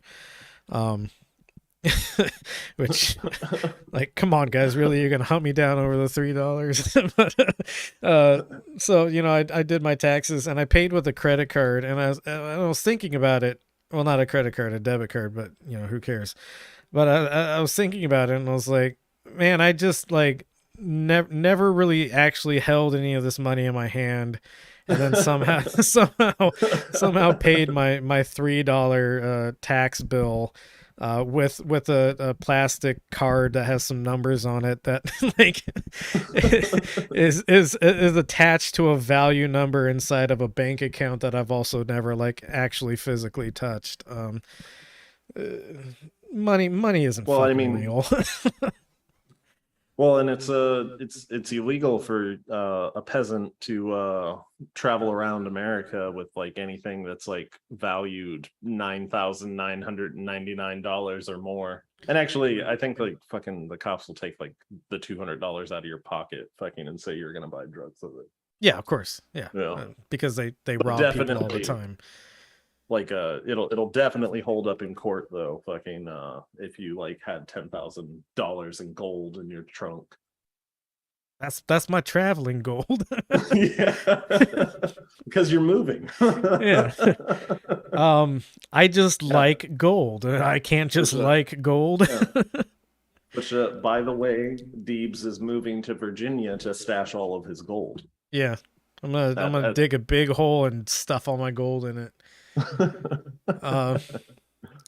So let's go on to some more money demon stuff, but this time it's the U.S. Debt ceiling. So we've officially hit our debt ceiling. I didn't check today if Congress had done anything about that yet. But what is the debt ceiling? The debt ceiling is this completely made up concept because we have we have the Fed, and the Fed loans America money, but the Fed is also run by America, so we're kind of loaning ourselves the money that we end up paying off the loan with as well. And the debt ceiling is just an arbitrary limit that we've placed on how much of this self-lending we can ultimately do. If you talk to anybody who's involved with like modern monetary theory, this is like one of their major, like, obviously all of this shit is fake because like we're self-lending and holding ourselves to loan payments that only belong to us.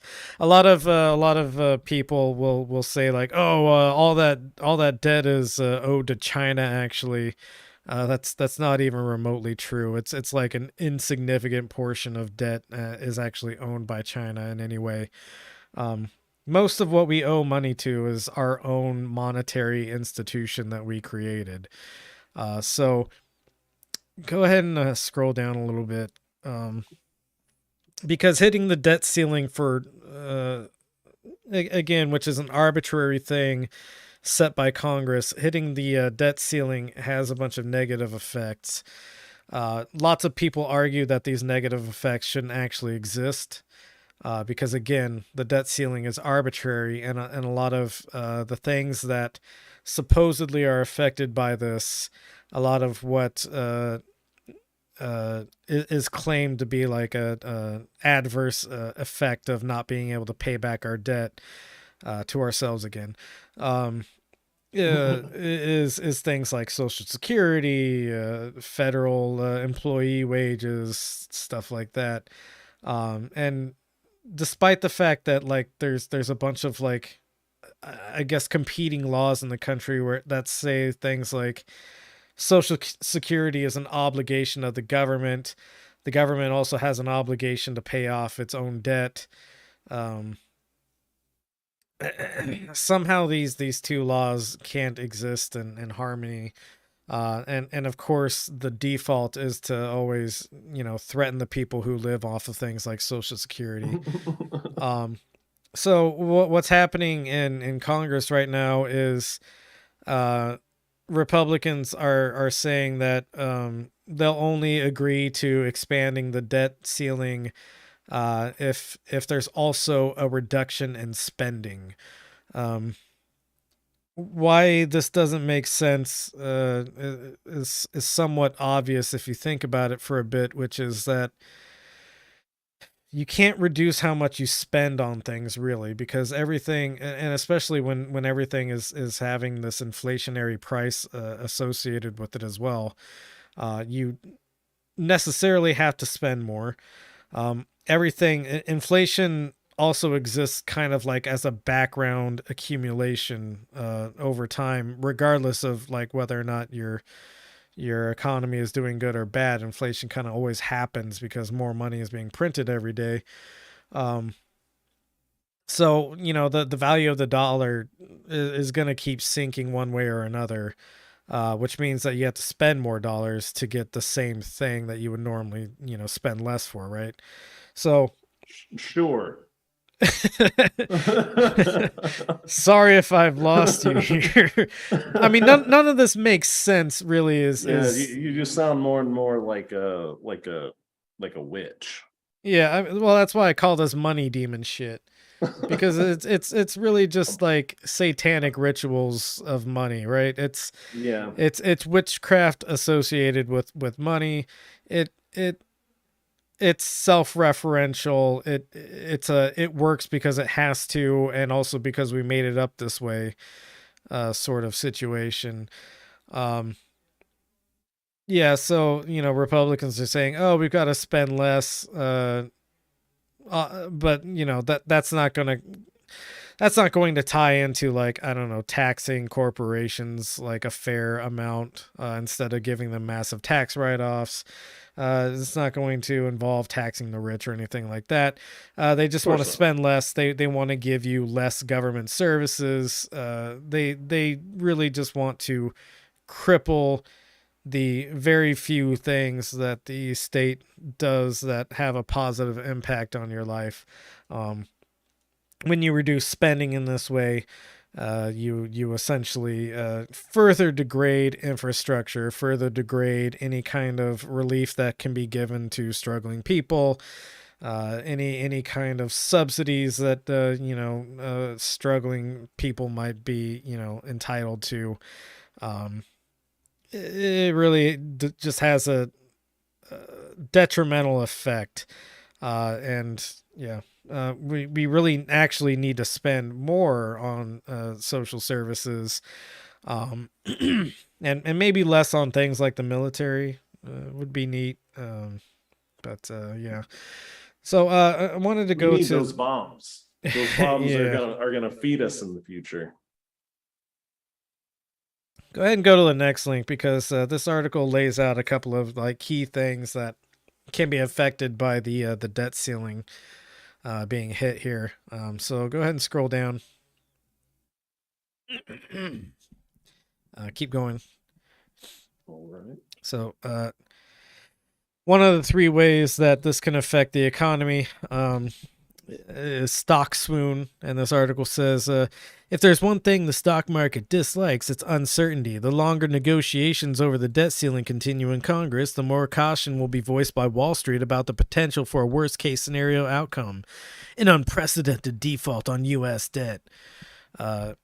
Reminder that the stock market doesn't fucking matter to the real economy. It's all prospect. It's all not necessarily prospect, but what's the word I'm looking for? Speculative. It's all speculative. It's the stock market is gambling, and the real economy is not gambling. The real economy is like whether or not you can buy bread and feed your family, whether or not you get paid an amount that leads to you living a comfortable life.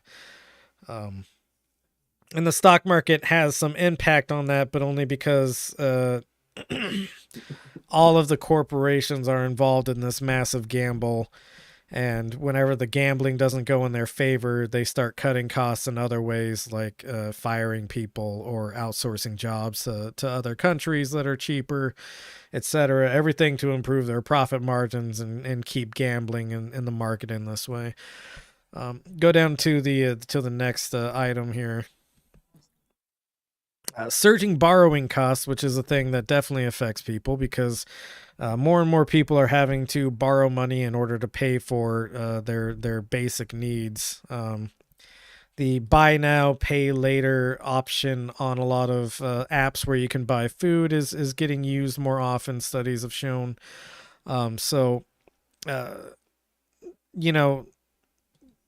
whether or not you need a loan to cover, like an unexpected cost or anything like that, the interest rate's going to go up, and that's bad for everybody. But the third major one, which people argue shouldn't happen, is cuts to Social Security and Medicare. So the debt limit fight poses several risks to seniors on Social Security and Medicare. Without a breakthrough in Congress, the government might not be able to send out monthly benefit checks or pay for Medicare, the health insurance program for older Americans, if it no longer has money to fulfill its obligations. However, not everyone agrees with this assessment. University of Texas at Austin economist James K. Galbraith, a former staff economist for the House Banking Committee and a former executive director at the Joint Economic Committee for Congress, recently wrote that Social Security, Medicare, and other programs are mandated spending. That means by law the U.S. must pay for these benefits. The U.S. Treasury... What kind of world do we live in where this isn't clear? Right, yeah. But he says the U.S. Treasury must follow the law, debt ceiling or no, it cannot legally default on any obligation. And that's the other major problem with this debt ceiling thing and why it's kind of just like made up garbage. The government is obligated to pay off its debt.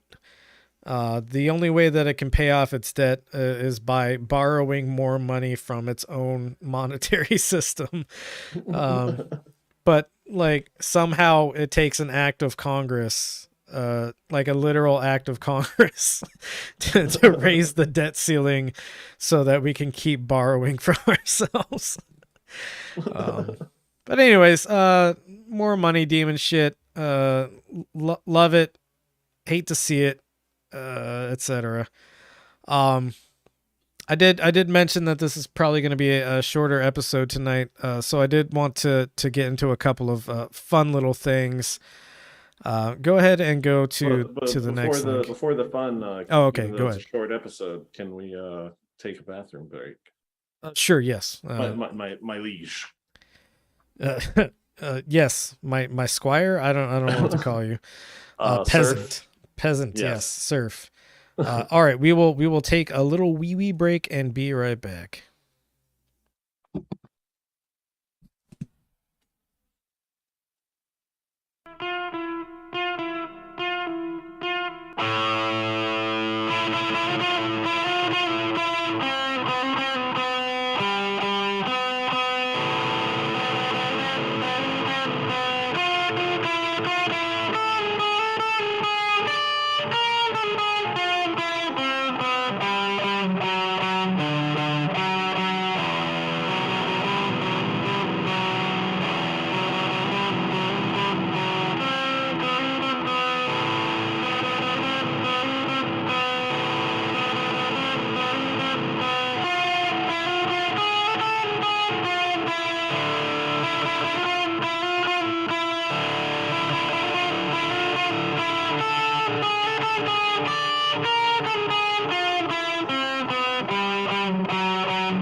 What's that? Oh, proud of you, man.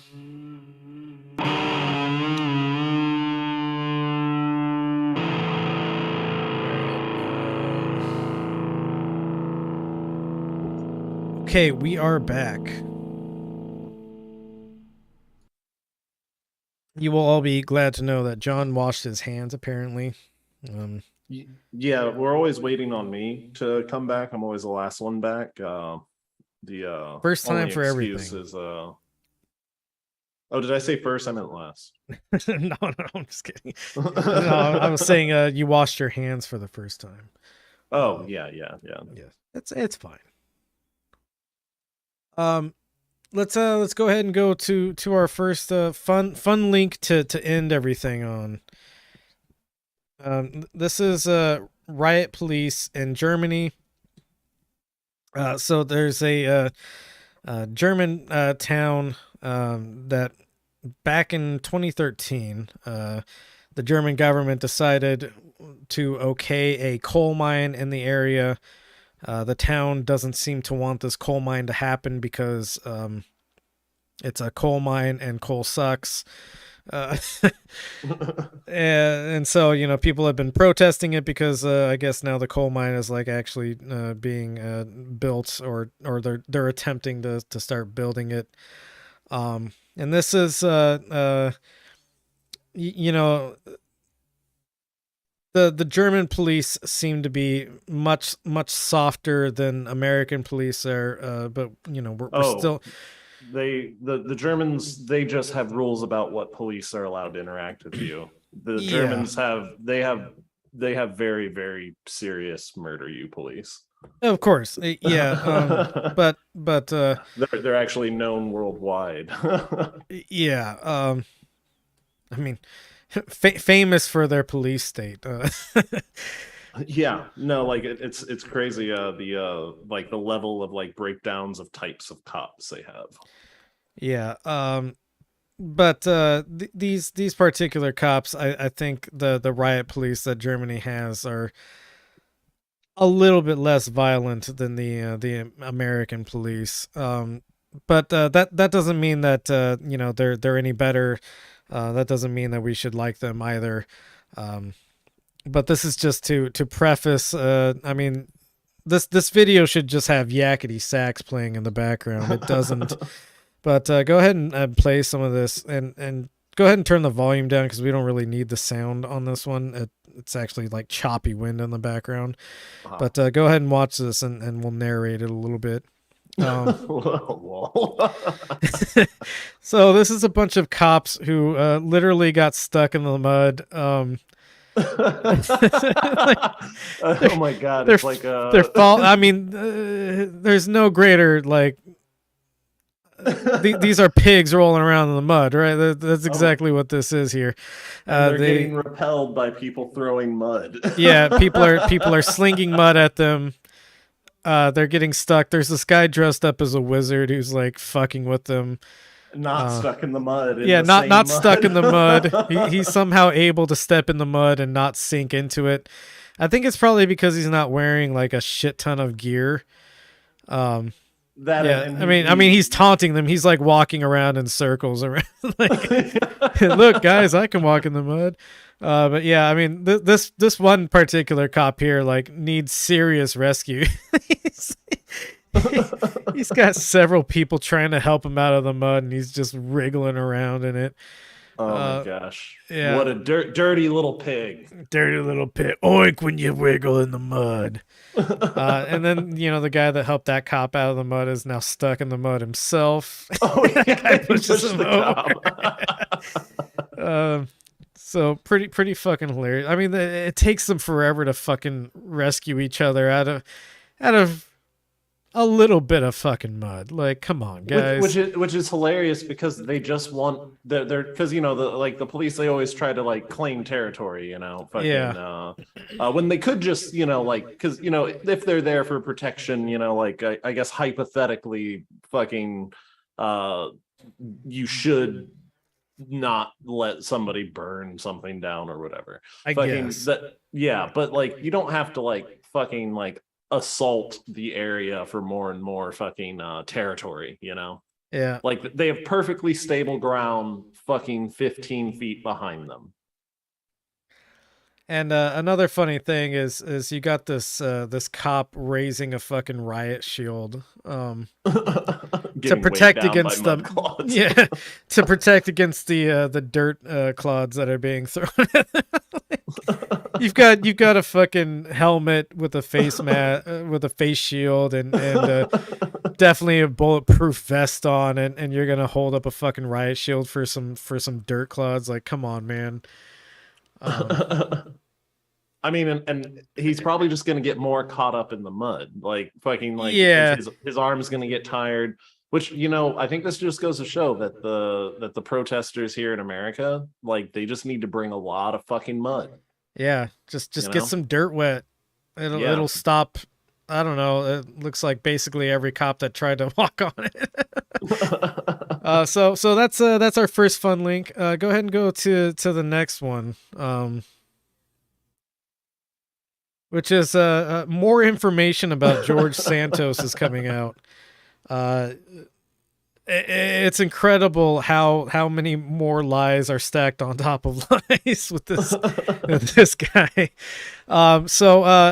It apparently it's come out that George Santos used to perform in drag shows in Brazil like 10 years ago. It was at least a decade ago or something like that. One of the other drag performers he performed with basically outed him. And it should be noted that there's nothing wrong with being a drag performer.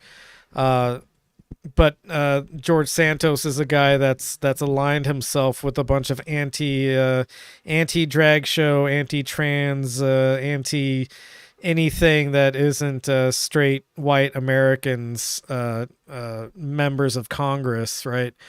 He is a demon.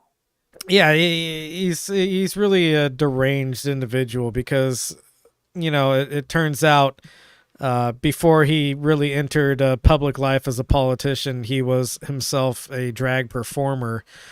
So you see this side by side. The picture on the right was provided by somebody he used to perform with. Basically calling him out, and to me it's pretty clear that this is the same person. Yeah. Same nose, same cheekbones, same eyes, everything. Same Botox. Yeah, one just happens to be wearing lipstick and a wig, and the other one is wearing not. wearing lipstick and not a wig. Yeah. George Santos is definitely wearing lipstick. Like those are some glossy lips, if you ask me. Yeah, it is an odd like high school color pink. Yeah. Well, I mean, he's got to look soft for all the boys. Oh yeah.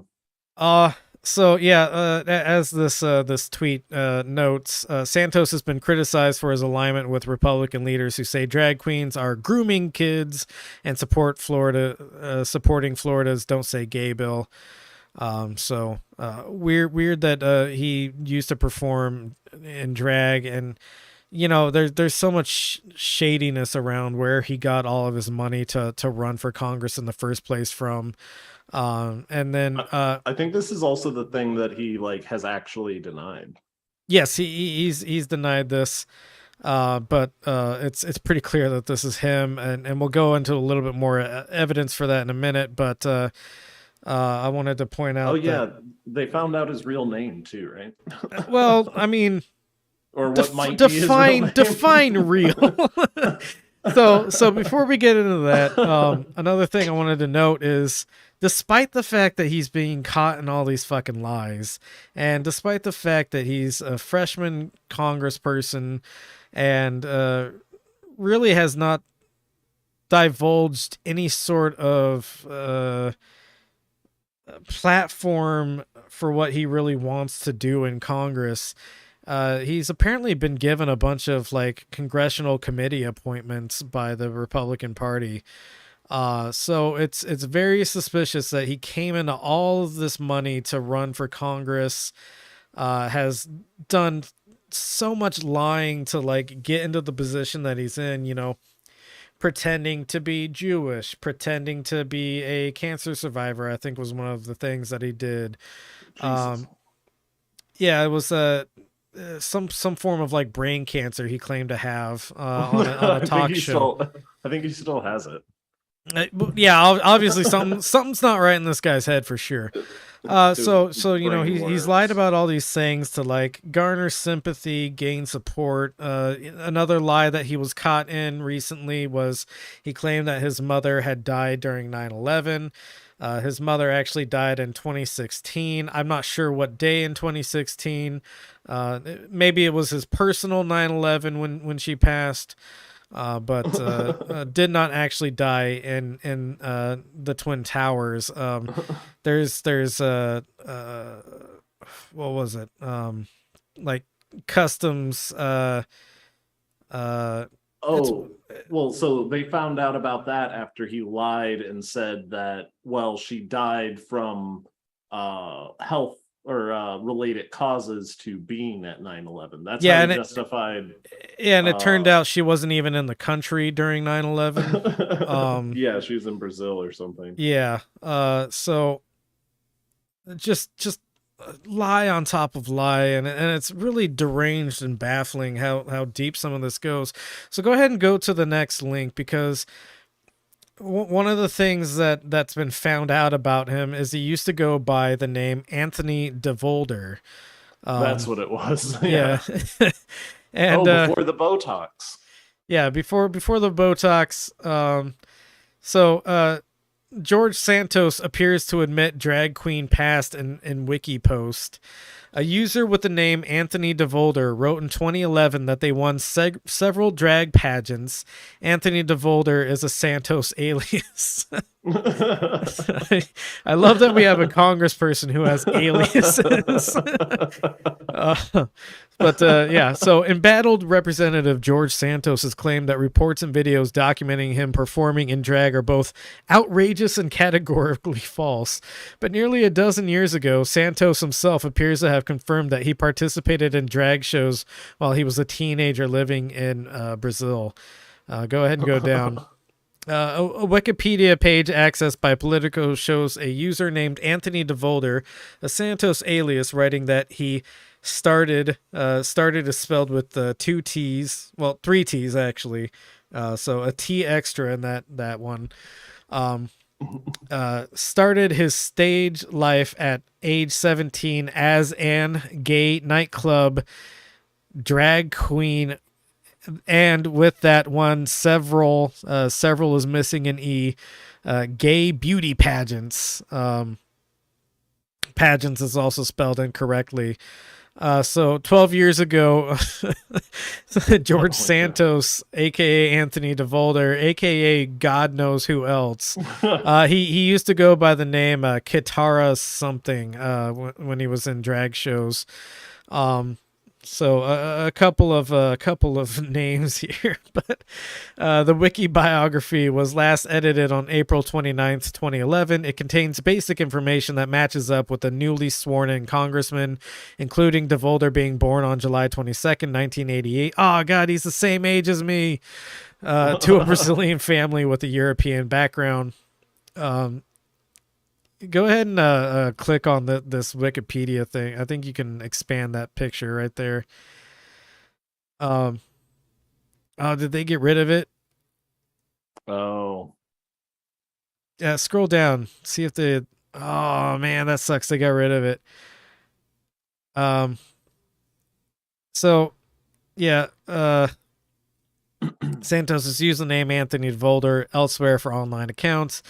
His office referred calls for comment to an outside aide who did not immediately respond, but if the person who created the Anthony DeVolder wiki bio was anyone other than Santos, it would mean someone used the same alias and same biographical details as him a dozen years ago, all for a user page no one else would see. And basically this thing like embellishes a bunch of his career because this guy might be a pathological liar with a very serious problem. Oh my gosh, he has to be. Yeah, like it doesn't even make sense, the lies, you know. Right, like why would you lie about all and the Wikipedia like or not, it's not even like Wikipedia. Well, no, it is Wikipedia. but like the wiki entry that he made, like, made all sorts of claims about him being a producer on films, I think, or something like that. Citations heavily needed throughout the whole thing. So go ahead and click on the last link here, which is where we get into like one of the more deranged things that he's done apparently. This report, homeless vet says George Santos stole $3,000 from dying dog. Basically, what happened is there was this homeless vet. His dog was sick, and you know, it's interesting that, you know, in this country we place so much importance on the status of homeless vet, you know, for a country that does absolutely nothing for homeless people or veterans. Yeah, this is a common scam, actually. This is how, like, a couple did this to a homeless vet. They raised money for his, like, real service dog, like the one thing that, like, the VA gave him. Yeah. And then they just, like, took all the money. Yeah, it Which- happens pretty often. So much so that like all of the GoFundMe style things have like had to update the way that they disperse funds. Like if you create a GoFundMe for somebody else, they will not release a check to the creator of the GoFundMe. They'll only release it to the person that GoFundMe was made for, because this scam was happening so often that like, yeah, I mean, it's well, and sometimes like these people like know the homeless vet, like that thing with the Yeah. couple. Like I think like what ended up getting resolved, like because I think that was one of the cases at the center of that GoFundMe thing. That vet ended up like quote unquote, you know, moving into their house of his own free will after he was directly awarded the money, after they had like this like protracted like court case, you know. And Yeah. it's like, well, and then as soon as he gets the money, like I guess now he's just some kind of like cash cow with a few like rights living in their house now, is what my guess would be. Yeah, I'm not sure exactly how that case was resolved, but in this case, so this homeless vet, and I listened to this gentleman give an interview, and basically his story was that he had injured his foot or his ankle really badly. He wasn't able to maintain a job during this time. And so he ended up living on the streets for a bit, and his only companion through this entire thing was this dog that he cared very much about. The dog started acting sick, and so, you know, despite the fact that this guy was homeless and he really didn't have any money to his name, he took the dog to a vet, and the vet basically said, like, yeah, it's sick with this particular, I think it was a form of cancer, and the bill to have the surgery to remove it was $3,000, and of course the vet, you know, couldn't pay for it. And apparently a one of the vet techs referred this guy to a charity run by a person named Anthony DeVolder. And the charity, if we needed any more evidence that this is some kind of scam, the charity wasn't actually a charity. The charity was Anthony DeVolder, or somebody that was working for Anthony DeVolder at the time, basically set up a GoFundMe for this guy's dog. And then once, you know, the goal had been met, that veteran that took his dog in never saw the money. And of course the dog passed away because it didn't get the health care that it needed. So like, Anthony DeVolder / George Santos, truly a deranged fucking person, if you ask me. Long history of being a scammy, lying piece of shit. And this is just like more information that's coming out about him, and it's like bizarre to the point of being like hilarious, like how deep this shit goes with this guy, right? Like, Yeah, I no, I couldn't fucking write this person in a story, you know, like I could not make this person up because I'm yeah, not that deranged, I guess. yeah. This is like it's shocking that that somebody let a like non-functioning a sociopath like fucking live by themselves and get into Congress.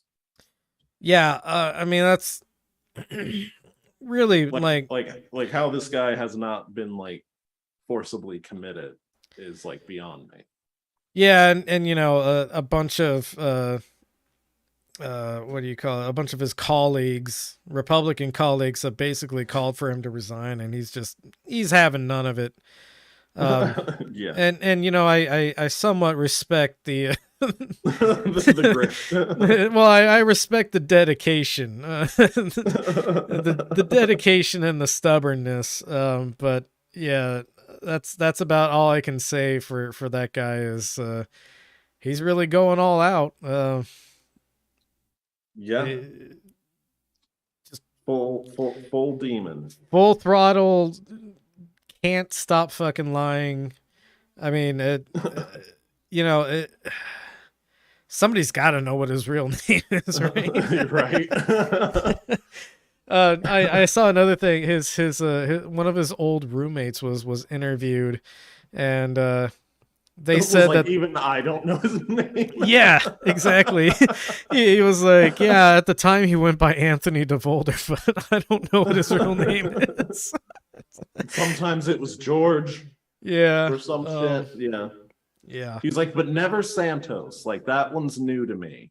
Yeah, never Santos. The weird all of a sudden I'm Jewish thing came out of nowhere. So much. I mean, yeah. I think like the most consistent thing in his public life has been being a gay conservative. And who even fucking knows, right? Yeah, no, yeah, who knows?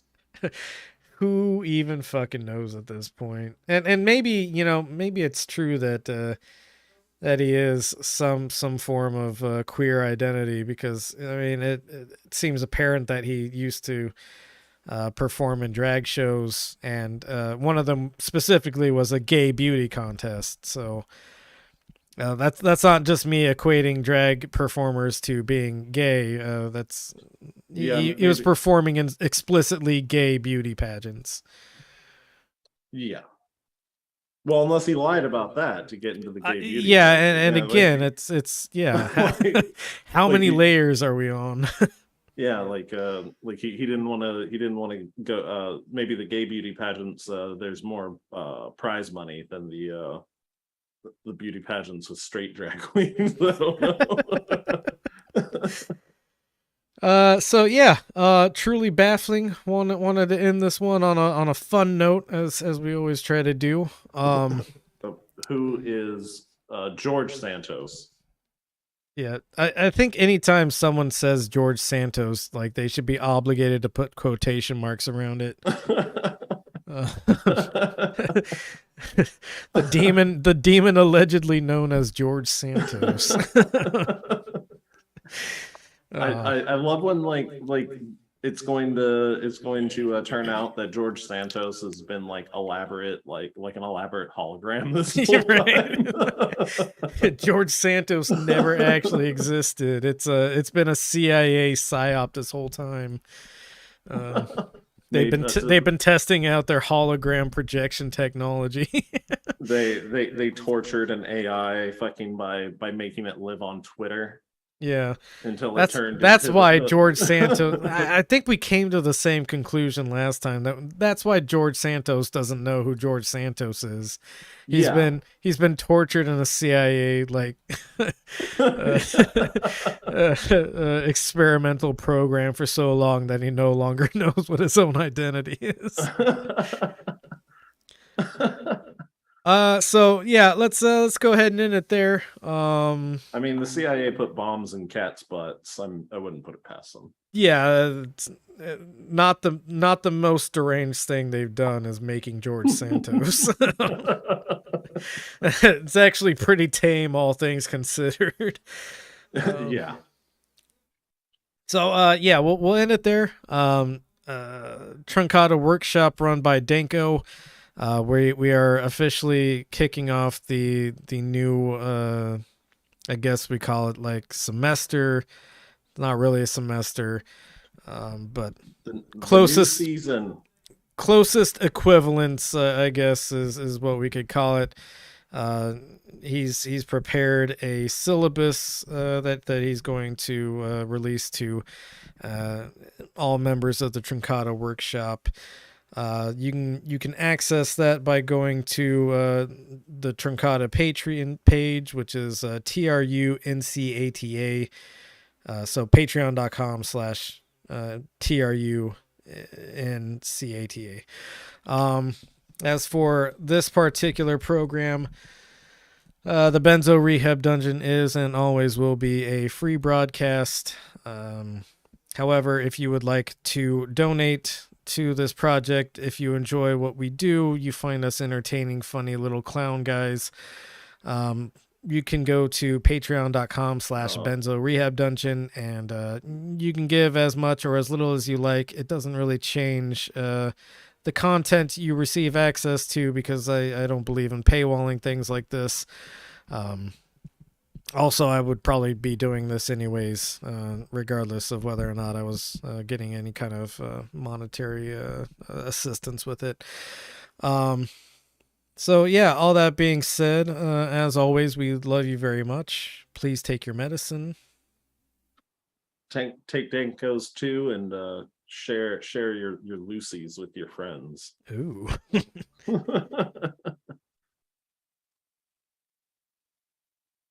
And we're clown people. I already. Not clown guys. Hold on, wait.